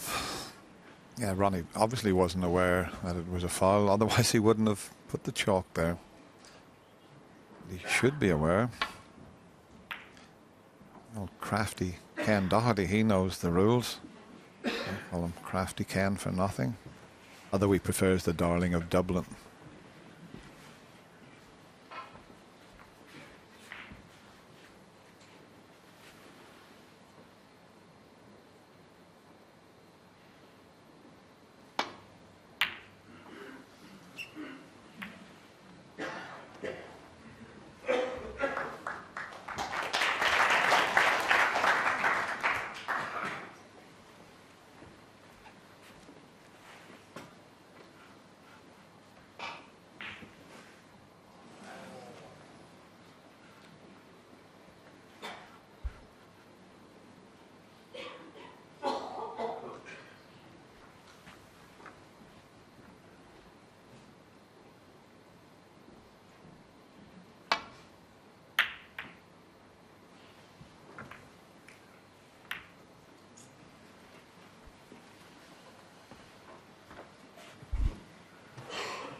Yeah, just going back to Stuart there. I mean, he's such a nice guy, Stuart. I don't think he would have said anything about that incident. He just looked a bit bemused, didn't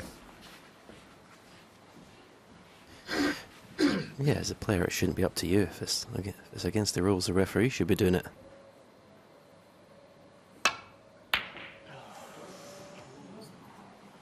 Yeah, you're a little groan there from Ronnie. That was a poor miss.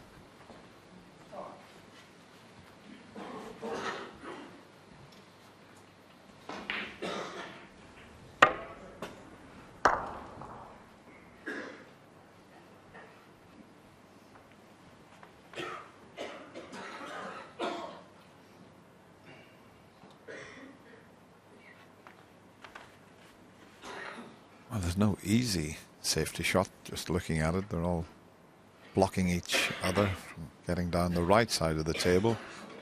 And there's a pot into the left corner, which is not a lot of use to him. He's tucked up in the cushion almost.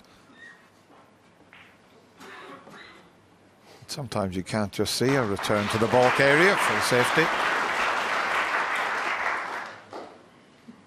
Could try and pot this into the right corner and screw the white back into the baulk area. That would be one way. If he wobbles the red, he'll get it safe as long as he screws back. And that's a pretty good shot. First player I ever seen use that as a safety shot was Big Bill Werbenick, the Canadian, who had terrific cue power, and if you put him in trouble, he'd just screw the ball back the full length of the table. And it's a good shot to have in your armoury.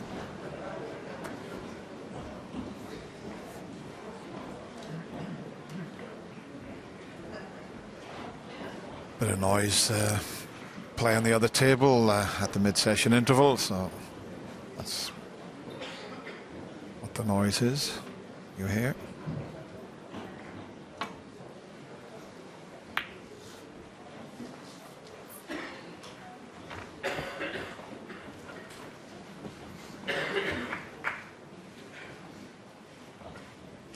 They're heading up into the foyer for a cup of coffee, stretch the legs.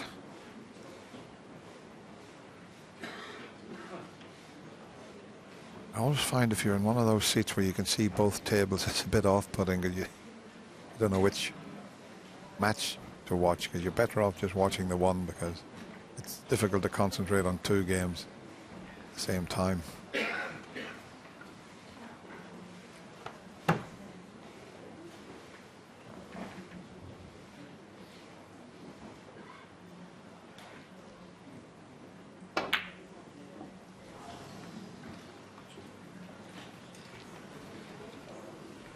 He's going to hope the green has come to his rescue. I think it has.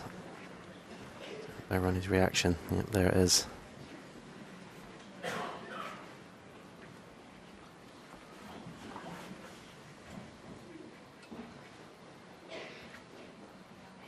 take this red on to the left corner. If he leaves the cue ball round about the left middle pocket, it'll be quite safe. He can only leave the one he's playing.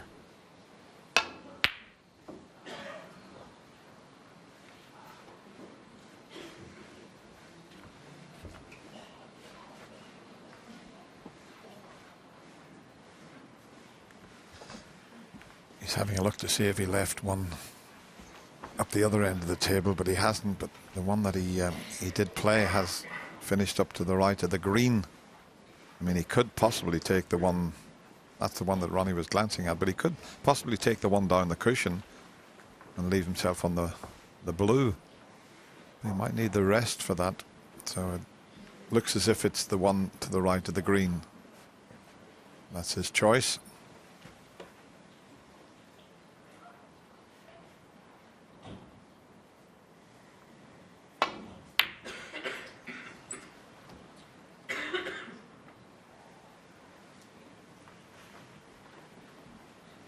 This has the possibility of turning into a bit of a scrappy frame. The first 5 frames were virtually all won with one visit. Certainly 4 of them were. There's one run he could have pinched where Stewart made a 64 break.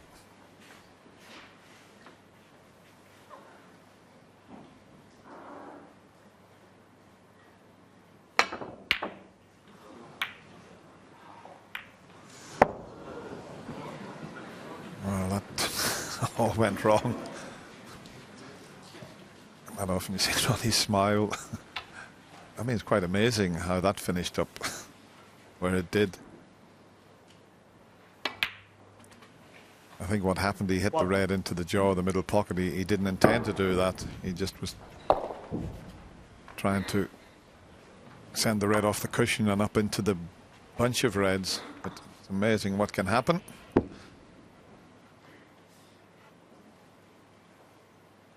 Gratefully accepted by Stewart, though.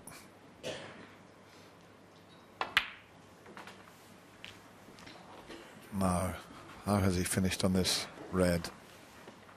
Is there a possible chance to develop the black here? All depends on the angle. No. Have to screw back for the blue. Like the pink goes into the middle pocket. So that's how he feels. You could see the dome on his tip there. That's the way you have to have your tip. Some people put a tip on and they just leave it flat on the top. Well, you struggle to screw the ball back. You've got to get a nice dome on the tip, which helps you when you're screwing the ball back. There you see it.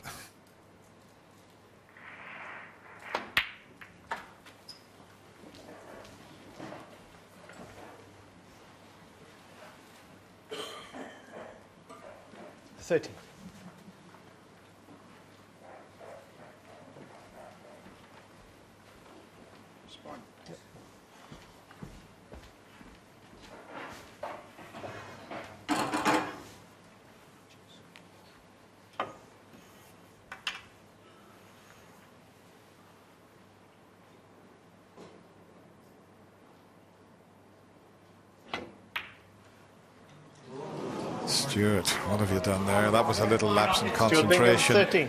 Okay, he was using the spider, but he'd got very little to do with the cue ball to leave the pink on. Now he got punished for missing a couple of blacks off the spot in the previous frame.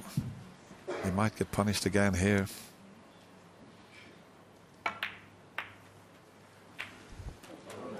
Yeah, he's just not keeping good enough control of the cue ball when he gets in, Stewart, at the moment.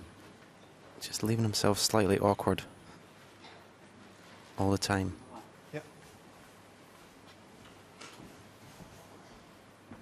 But you still expect him to pot that, as you say. It had nothing to do with the cue ball. Just concentrate on potting the ball. When you're using the spider, if you just put a little bit on one side, it's exaggerated because you're aiming down on the cue ball from a height.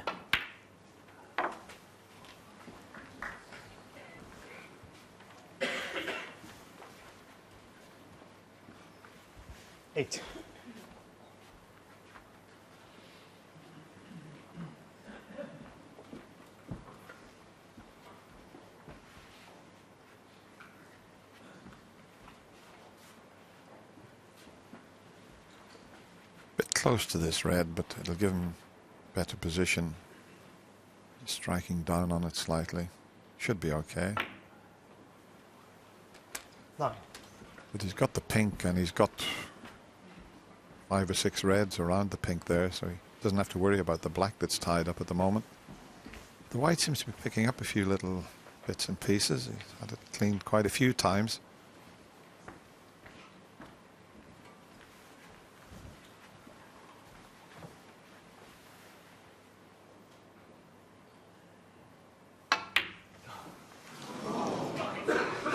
Well, he's smiling away, but that will hurt. That was a total lapse in concentration, and it's things like that that can turn matches around. There's a long way to go, but boy, what a sitter. Because we've seen Stewart sitting in his seat not so long ago with his chin in his hand and looking a little bit fed up with the mistakes he made. I feel a lot better now that he's back at the table. Has to start capitalising on those Sullivan errors. Because you always feel in these multi-session matches there's going to be one session where Ronnie's going to fly. 7. His last match, I think he beat Matthew 7-1 in the second session. So it's an opportunity this afternoon for Stewart. 8. Again, just not pinpoint position. You want it to be straighter on this pink.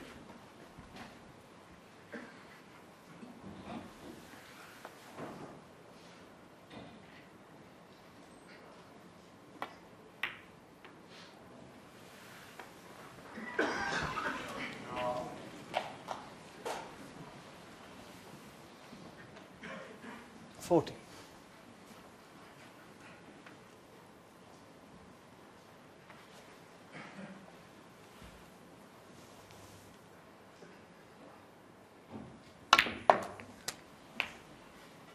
$15.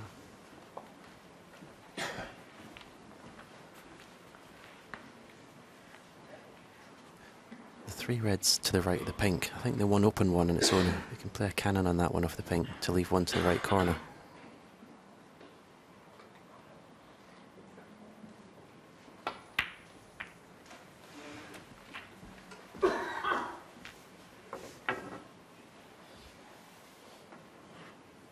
$21.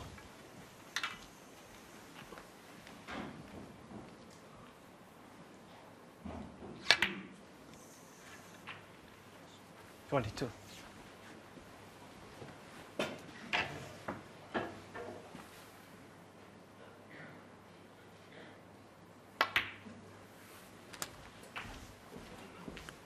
Just a couple more reds that are 28. easily accessible. But there's a couple of difficult ones also. That's what he's already thinking about.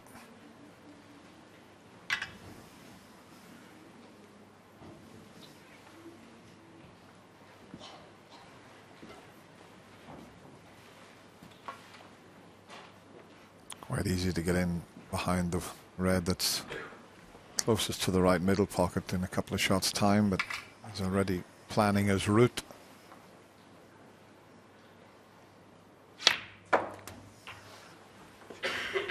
$29. Don't know if he's got an angle here to pot the pink and go through and maybe just nudge the middle of the 3 reds. Now that really would help the situation, but has he got the angle to do that?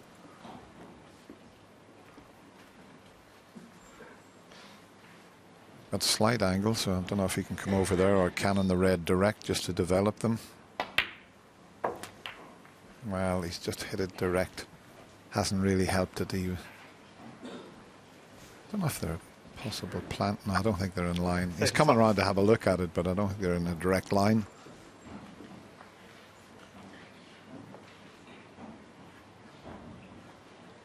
Bit of distance between the reds. He could possibly make it.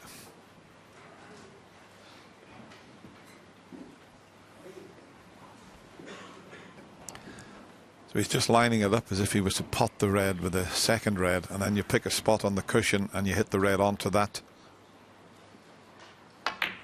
No, they're never that straightforward to judge. Stuart Bingham, 35. And he's only 39 points in front. Far from safe.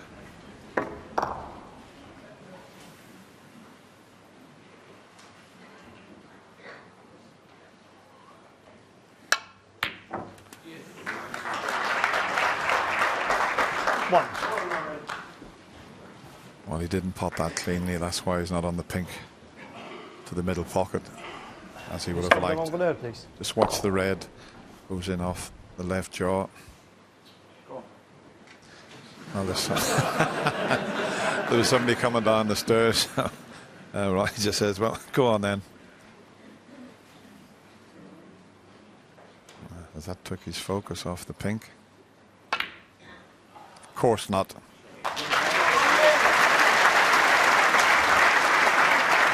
Wow, what a little beauty this could be if he can roll this in and just knock the red away from the black.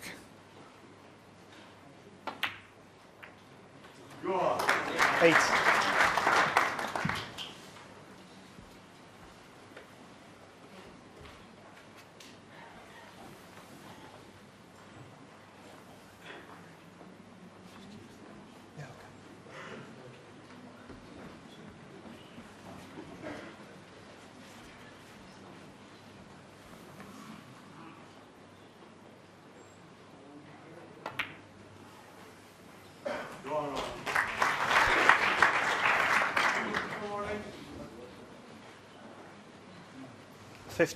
That he's got those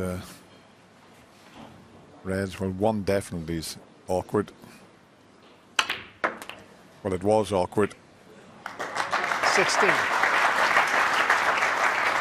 Immediately brought it off the cushion, but when you move a red, when you pot a red, you're never guaranteed to get the cue ball exactly where you would like.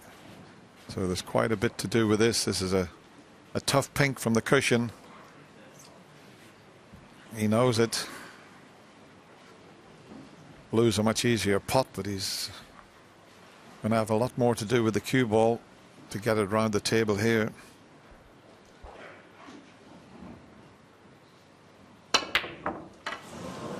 Well,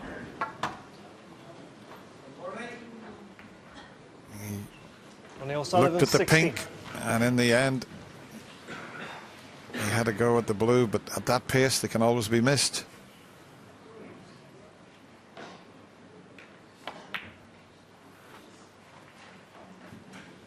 One.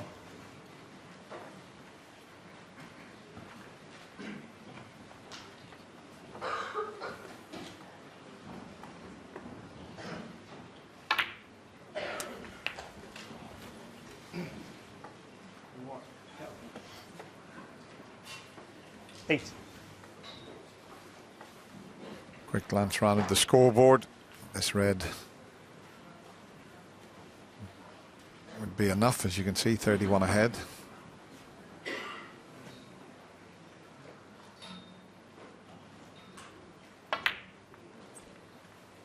Nine. So you'll be feeling much better now, Stuart, as Ronnie has let him off the hook in this frame.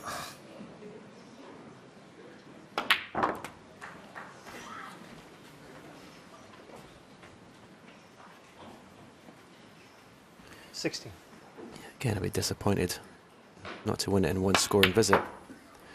18. But he's 3-3. That's the most important thing, I suppose, at the minute.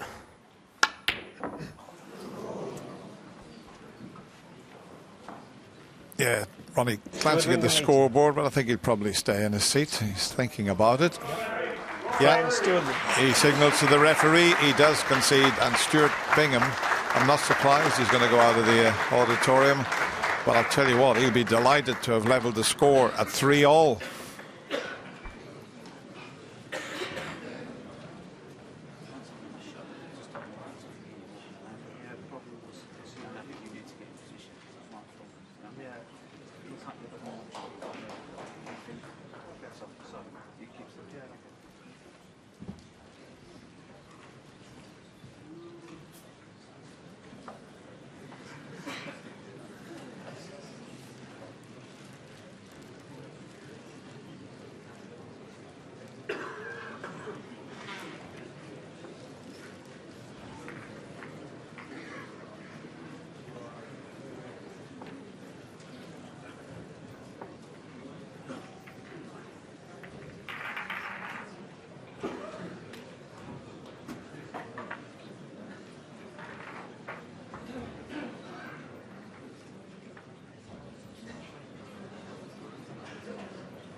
Frame 7. Stuart Bingham to break.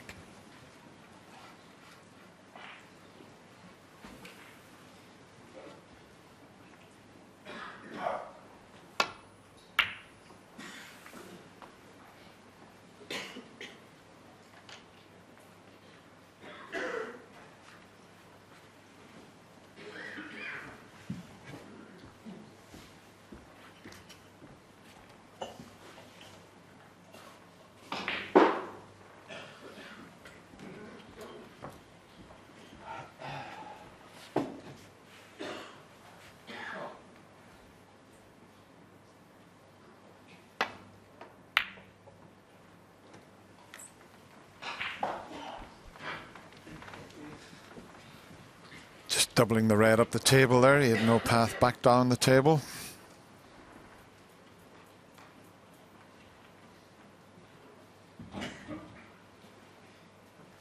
Ronnie was just having a chat with Terry Camilleri, the referee. I think it was nothing to do with that incident. It was another incident, I think a shot. It's so tight here. He's just saying he maybe heard him just walk behind him, because when there's two tables here, there's not a lot of room for the two players and referee. So as you can see, it's very, very tight there, but it was all very amicable.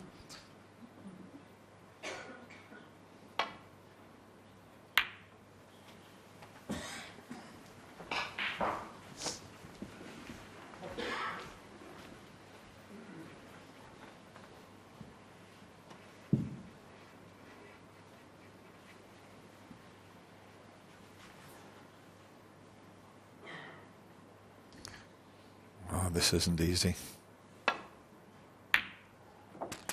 That is a fabulous pot there. It really is. That is such good cueing. He'd got his hand in the jaws of the pocket there.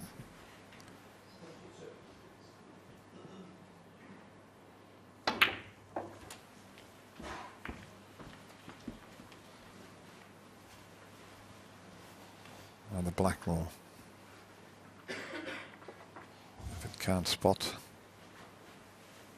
He's just checking to see if the pink spot is available. So it's not, so behind the two reds.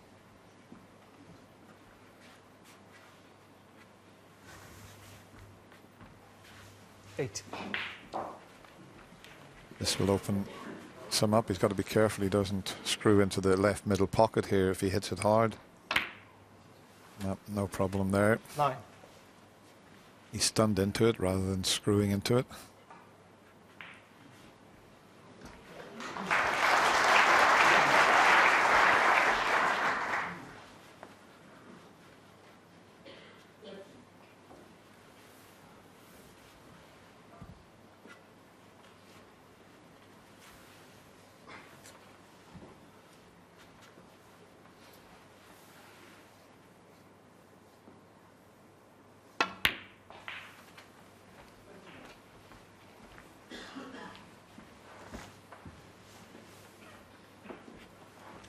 $13.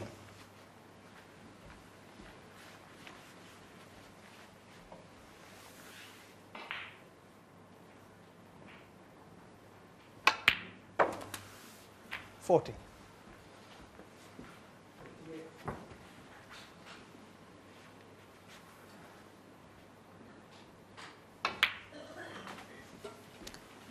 We know that the pink spot isn't available, so he may just 90. elect to leave the pink for a while. Well, he can't. He's got to play for it this time, but 20. the pink will have to go in behind the reds there. I don't think it's become available since the last time. The referee tried to put the black on there. So both pink and black now tied up. But if he gets a good angle on the blue off this red, he can then cannon into the reds, and it will probably bring the pink into play. And if he hits them hard enough, might even bring the black into play also. 26. Ronnie went back to his seat while Terry Camilleri, he spotted that pink. So it needs a good angle on the blue now. 27. Well, let's see what sort of pace he goes into the reds, because he could free the pink, the reds, and even possibly free the black.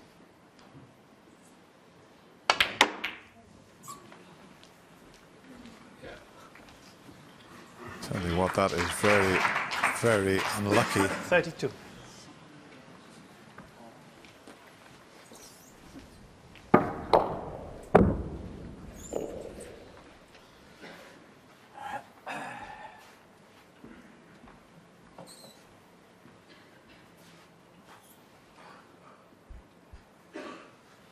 Have to keep his concentration here, because he always wants to just kill the frame off with one visit, but when things don't work out for you like they did there, you've got to just be patient and wait for another chance. Just make sure you can get the cue ball into a safe spot, but whichever red he plays here, he's going to leave another one potable, so it's so important to get that cue ball exactly where he wants. You'd think he'd want to cover the other one that he's going to leave with the green and blue, maybe use them as a target to snooker Stewart on. Yeah, I think there was a couple of easy containing safeties, but Ronnie never likes to play them. He always likes to play a telling safety shot. I'm not sure if this is too straight, this red, if Stewart can power this cue ball through and get back up for the blue.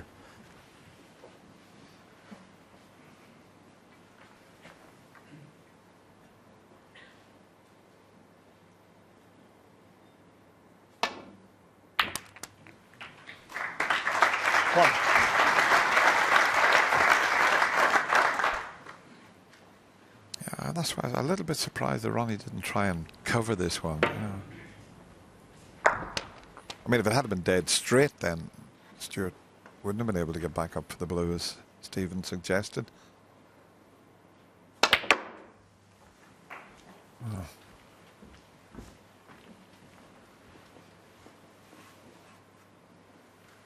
Six.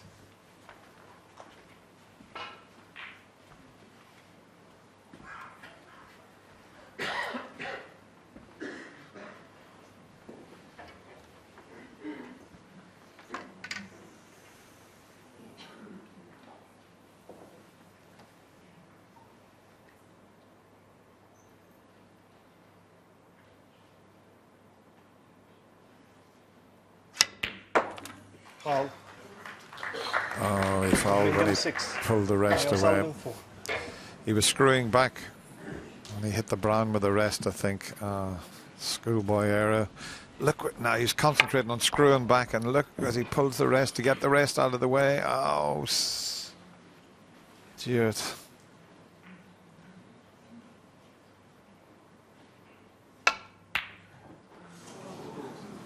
Well, he's got his 4 points straight back again. What a shocker from Ronnie there.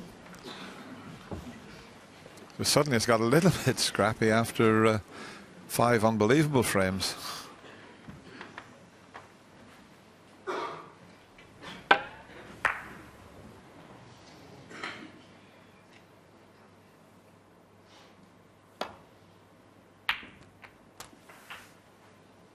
One.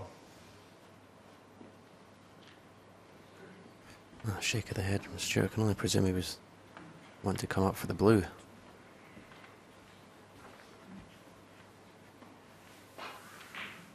I don't know where the pink will go in the brown spot or not, because the 4 reds near the pink spot, the bottom one will pot to the left corner. If there was no spots available, the pink would get in the way of that red.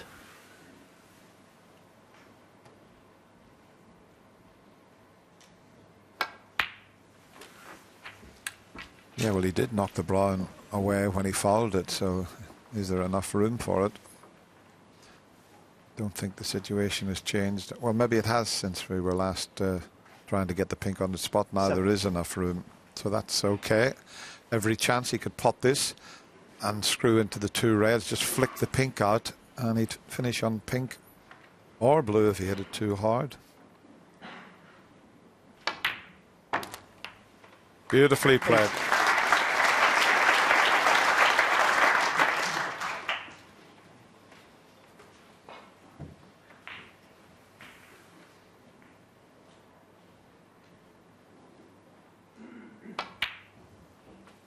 Wow. He nearly missed that pink. As we show you that lovely cannon that he played there, just to bring everything into play. Sometimes that's good when you almost miss a pot, but you get it, because that really should sharpen up his concentration. I'm not going to let that happen 50. again. You see, this wasn't a clean pot. He's just lost the cue ball slightly again. Too much angle in the blue here.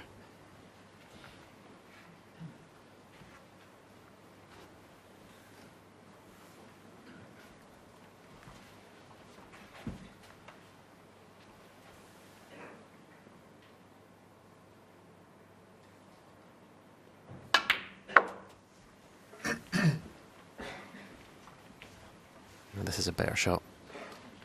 That was well played. So probably leave himself a pink to the right centre, hopefully straight, so then he can play for the red to the right of the black. Well, he could even leave himself an angle to screw into the two reds and the black. That would be a good shot to play. Leave himself under the red. 21. Yeah, I think he's going to play your original choice of shots, Stephen.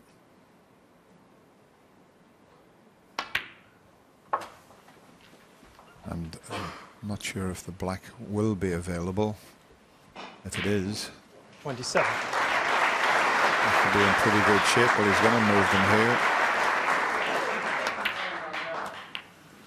Needs to pull up. Needs to pull up that black, and even if he can cut it in, he's going to run across the table. That was a slight misjudgment, just hit it that bit too hard.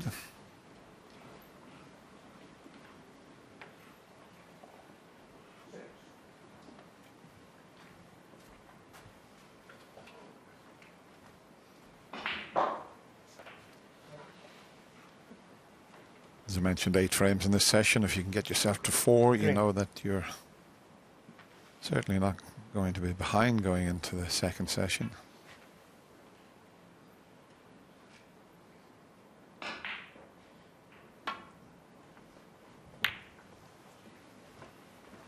Stuart Bingham, 28.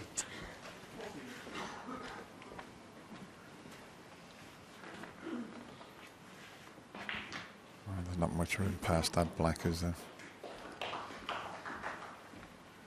The two reds are not a plant, because Stuart had a look at that previously.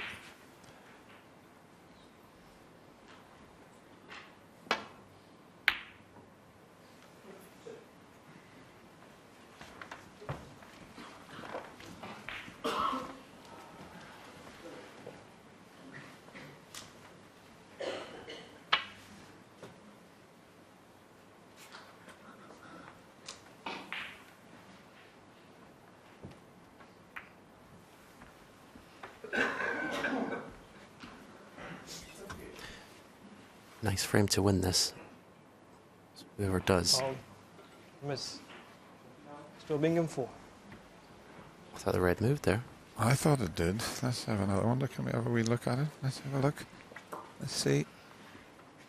Oh, didn't. Well done, referee. Yeah, what we're saying is a nice frame to win, because at least you know you're not behind going into the second session, and then you've obviously got the opportunity in the last frame to get a lead.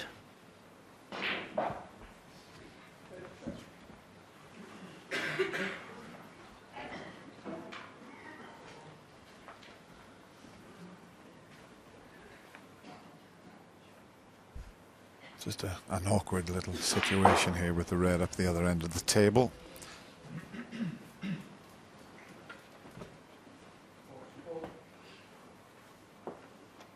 Can't really glance off that red and head towards the green. It's not an angle to do that.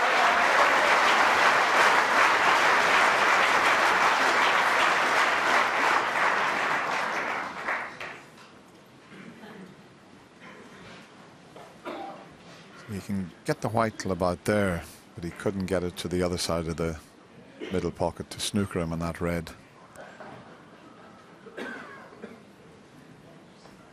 but it will end the stalemate because Ronnie can then play that red that's at the other end of the table, causing the problem.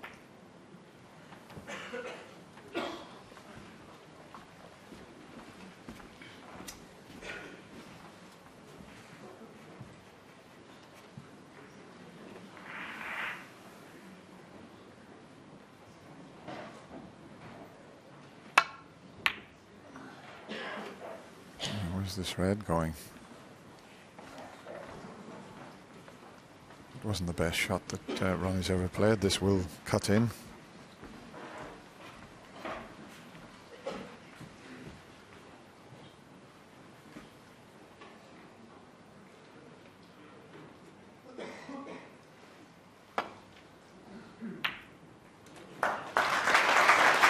And if this comes past the balk line, which it has done, this is a pretty good chance for Stewart.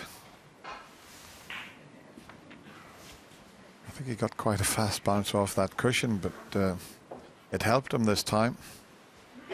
In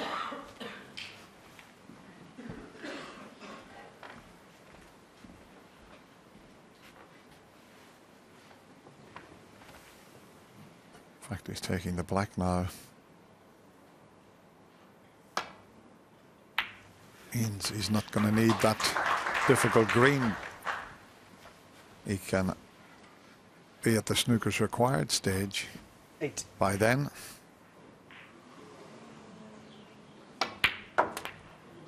Nine.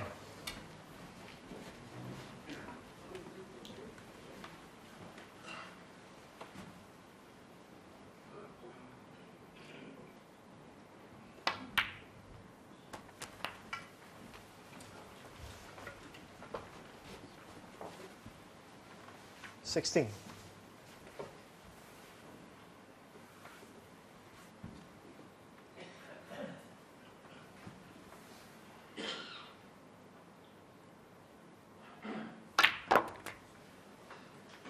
$17.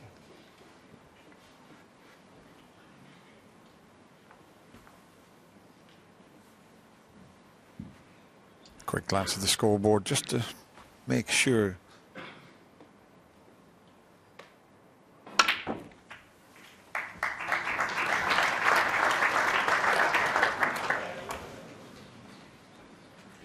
$24.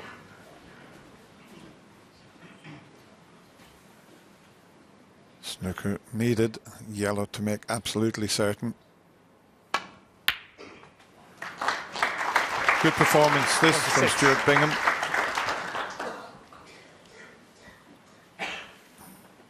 Ronnie's missed a few that have opened the door for Stuart. Stuart Bingham 26. Barring a couple of snookers, Stuart's got himself in the lead.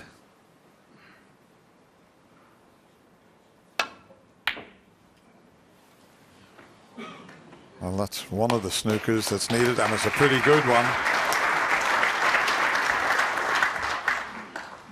don't think he can get enough down the right side of the table because it's so close to the black.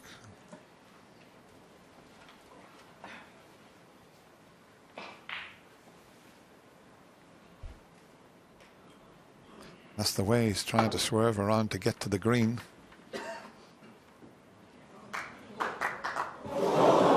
Foul. Well, how close was that? Sullivan 4.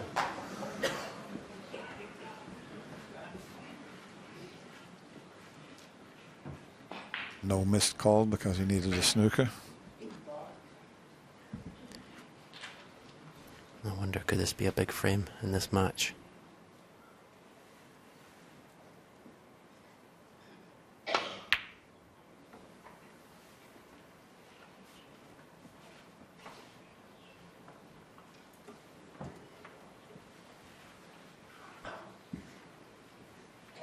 Did the main thing, he kept the green safe, but having said that, it might go close to the left corner pocket, this green.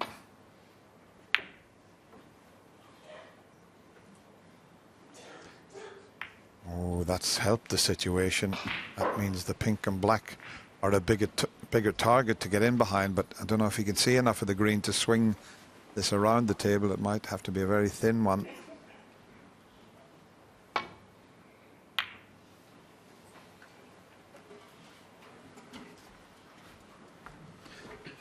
And he can't afford to just have a go at the green, and if he misses, leave it over the pocket, because Ronnie could put the green, brown and blue, and with the pink close to the black, he could get tight in behind it. So there's quite a bit of snooker left in this frame here.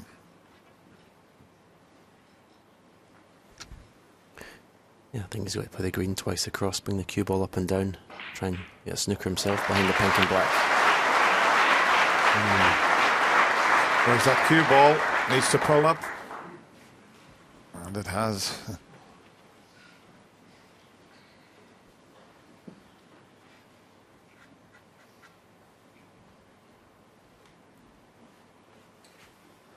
You can't always play the snooker, so you've got to try and keep the object ball safe.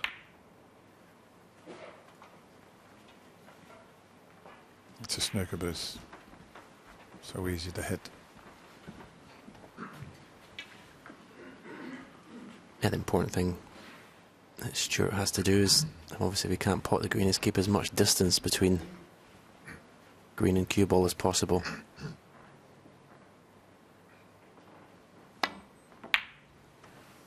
No, if he's canning the pink and black, that's a clever shot. Unlucky.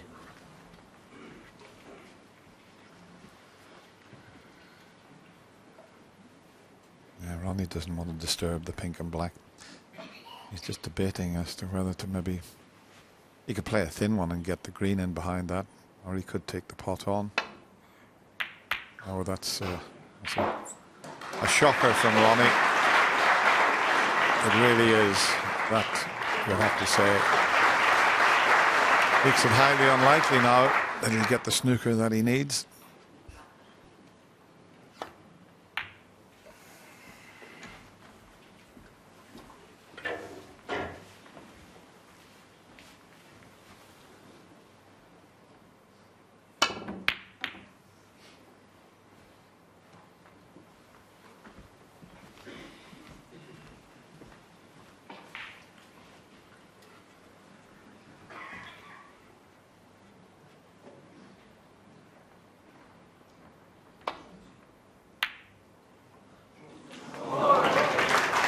Well, it wobbled a few times, but it's safely in the pocket. And Stuart Bingham, well, he's now got to 4 frames with a chance of taking a lead into tomorrow afternoon's session. Ronnie just knocks the pink. That's a concession. And as he leaves the auditorium, Stuart Bingham will be pleasantly pleased with himself. He leads 4-3.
Thank you. The final frame of the session. Ronnie O'Sullivan to look.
Yeah, that was a lovely long red he knocked in. And a little cannon on the side of the pack to leave himself on the pink. So it's a good start. It's hard to believe Stuart's been a professional for 19 years. His 2 ranking titles came, I mentioned earlier, the other side of the world. Won the Australian Open in 2011. And last year won the Shanghai Masters. 7. Yeah, and I suppose we're talking about Ronnie not being in his A game, apart from the 2 centuries. But, you know, Stuart's not been in his A game, and he's 4-3 ahead. So you can take great confidence from that.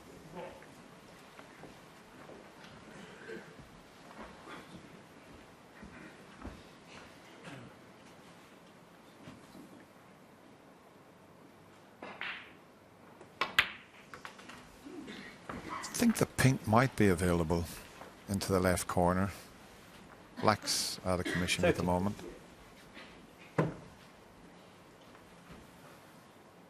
Won't play for the pink on this occasion from that angle.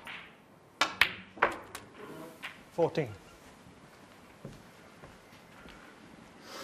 Just overscrewed that slightly. I'll change of plan.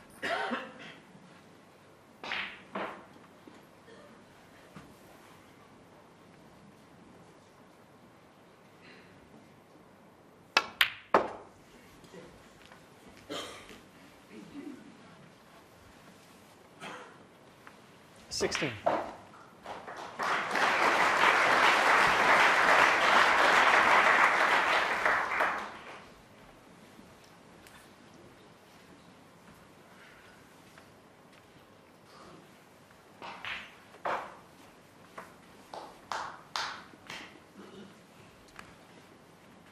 This might just free the black, but he's screwing back so he can finish on that pink or the blue if he hits it harder. Yeah, as I said, the 17. pink looked like it was going to be available. It is.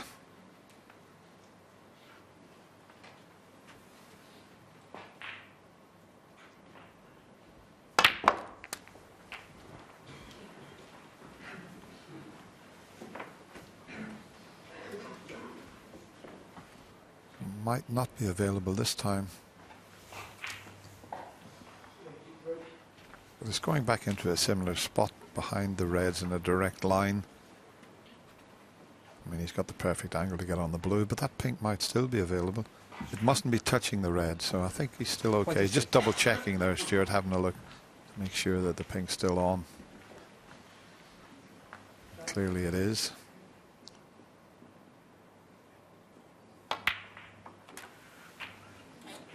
So he had a good angle there, so he didn't necessarily have to play for the pink.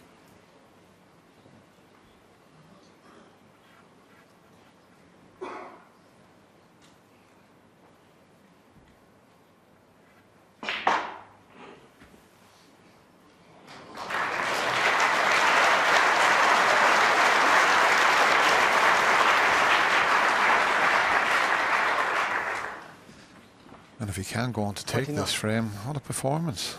If he goes into the second session leading 5-3 with Ronnie having made 2 centuries and an 87 break, wouldn't that be something to think about overnight?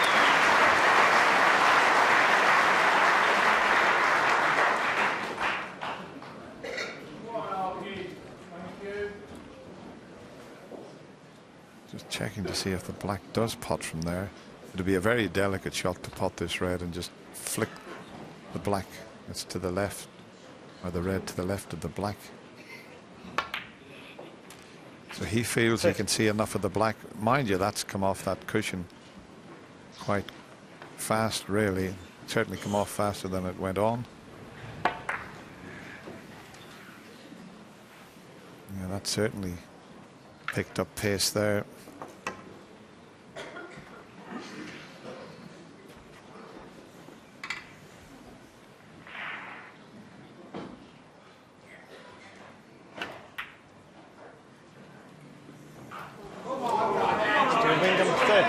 He's looking at the cushion there, Stuart, so he did get a strange old bounce off that.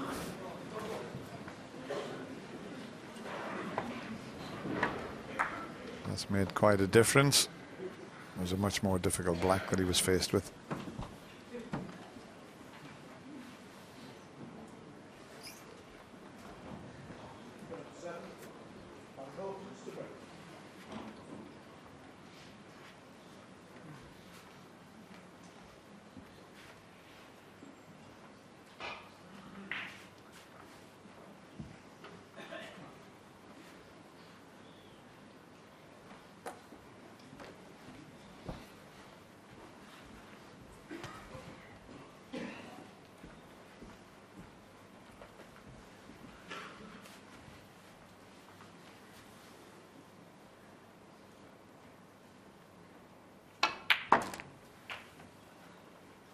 One. Yeah, I think that's the shot that Stewart played. He was a bit concerned that he didn't hit both balls at the same time, which would have been a foul. This is called a split ball. So maybe he had that in the back of his mind. But Ronnie looks a little unsettled at the moment. That was a careless positional shot. He's a little smile there. He's 8. Just lost a little bit of focus, you'd have to say. Yeah, got another little groan. As soon as he hit the white, he knew he was putting that black too thick.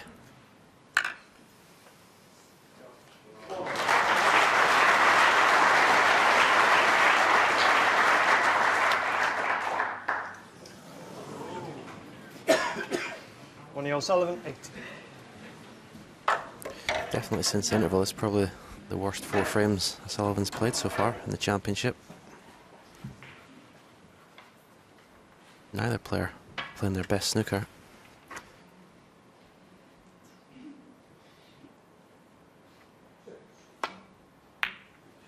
Wow. It's not often you see a wide like that from a top player. I was just thinking if it had been cricket, that would have been called a wide.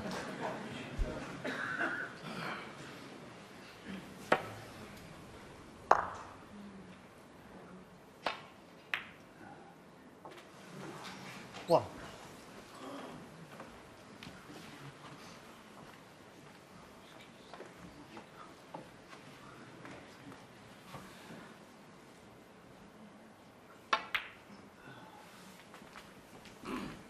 He hasn't really been pushed, Ronnie, in this year's Betfred World Championship. 6. Craig Steadman never really got going. He won that 10-3. I thought Matthew was going to give him a closer game, 7. and in the end he won that 13-5. So this is the first time he's been pushed. So he's been asked the question, and let's see if the Rocket can come up with the answer. Whoops, careful. That shows you how tight it is round here. It's another shot that's gone astray. 14.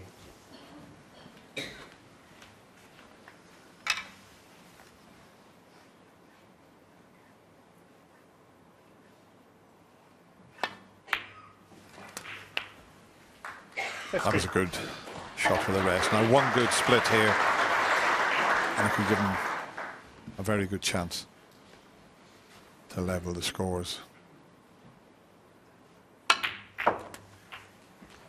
I don't think he's on the one next to the blue. It could have been a lot easier than that. Now let's see 22. if he can keep his focus and knock this in. This is quite an important shot coming up. Yeah, he's certainly not used to having to work so hard to make breaks running. Normally everything's perfect.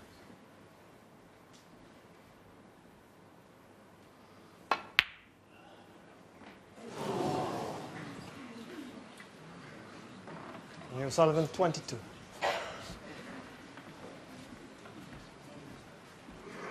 I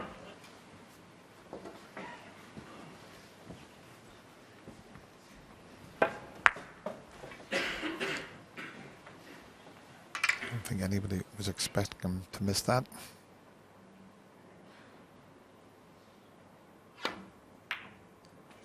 And this looks to be just about spot on if it pulls up. One. Might be dead straight on the black, but that shouldn't pose a problem for Stewart. Another chance Well, it's just slightly off straight.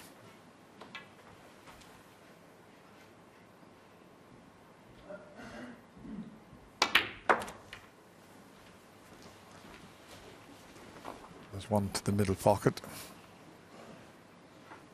8. And this frame's become very important now. Both players missing chances. It's all very well the ones that you win in one visit, but these are very important to win. Pressure on Stewart because he knows this is a chance to really obviously get a lead going into the second session and keep the pressure on Ronnie. 9.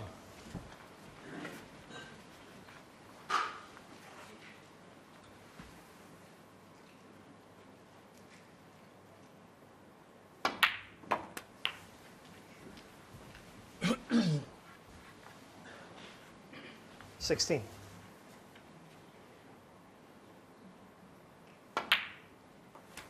70. Just done up past the pink.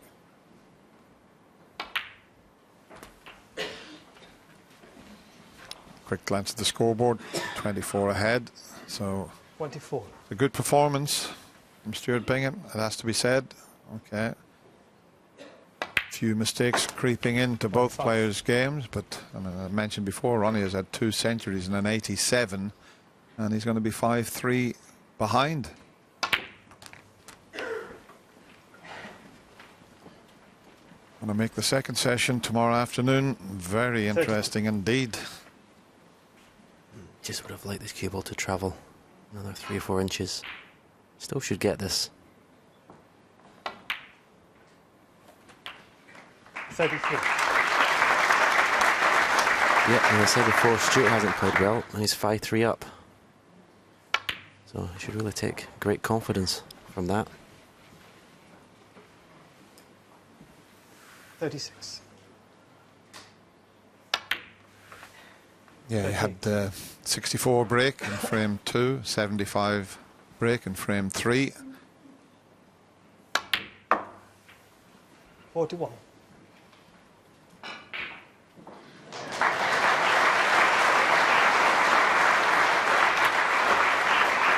45.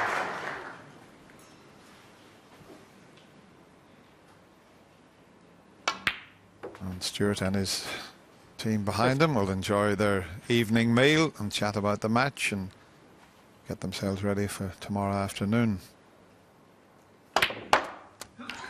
Exhibition shot to finish off with, and it's a pretty good one all the way around the houses and nicely on the black.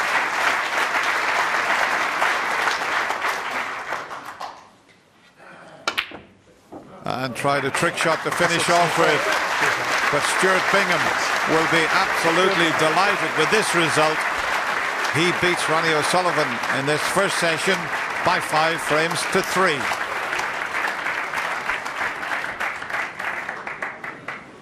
Quiet, yes, possible, please.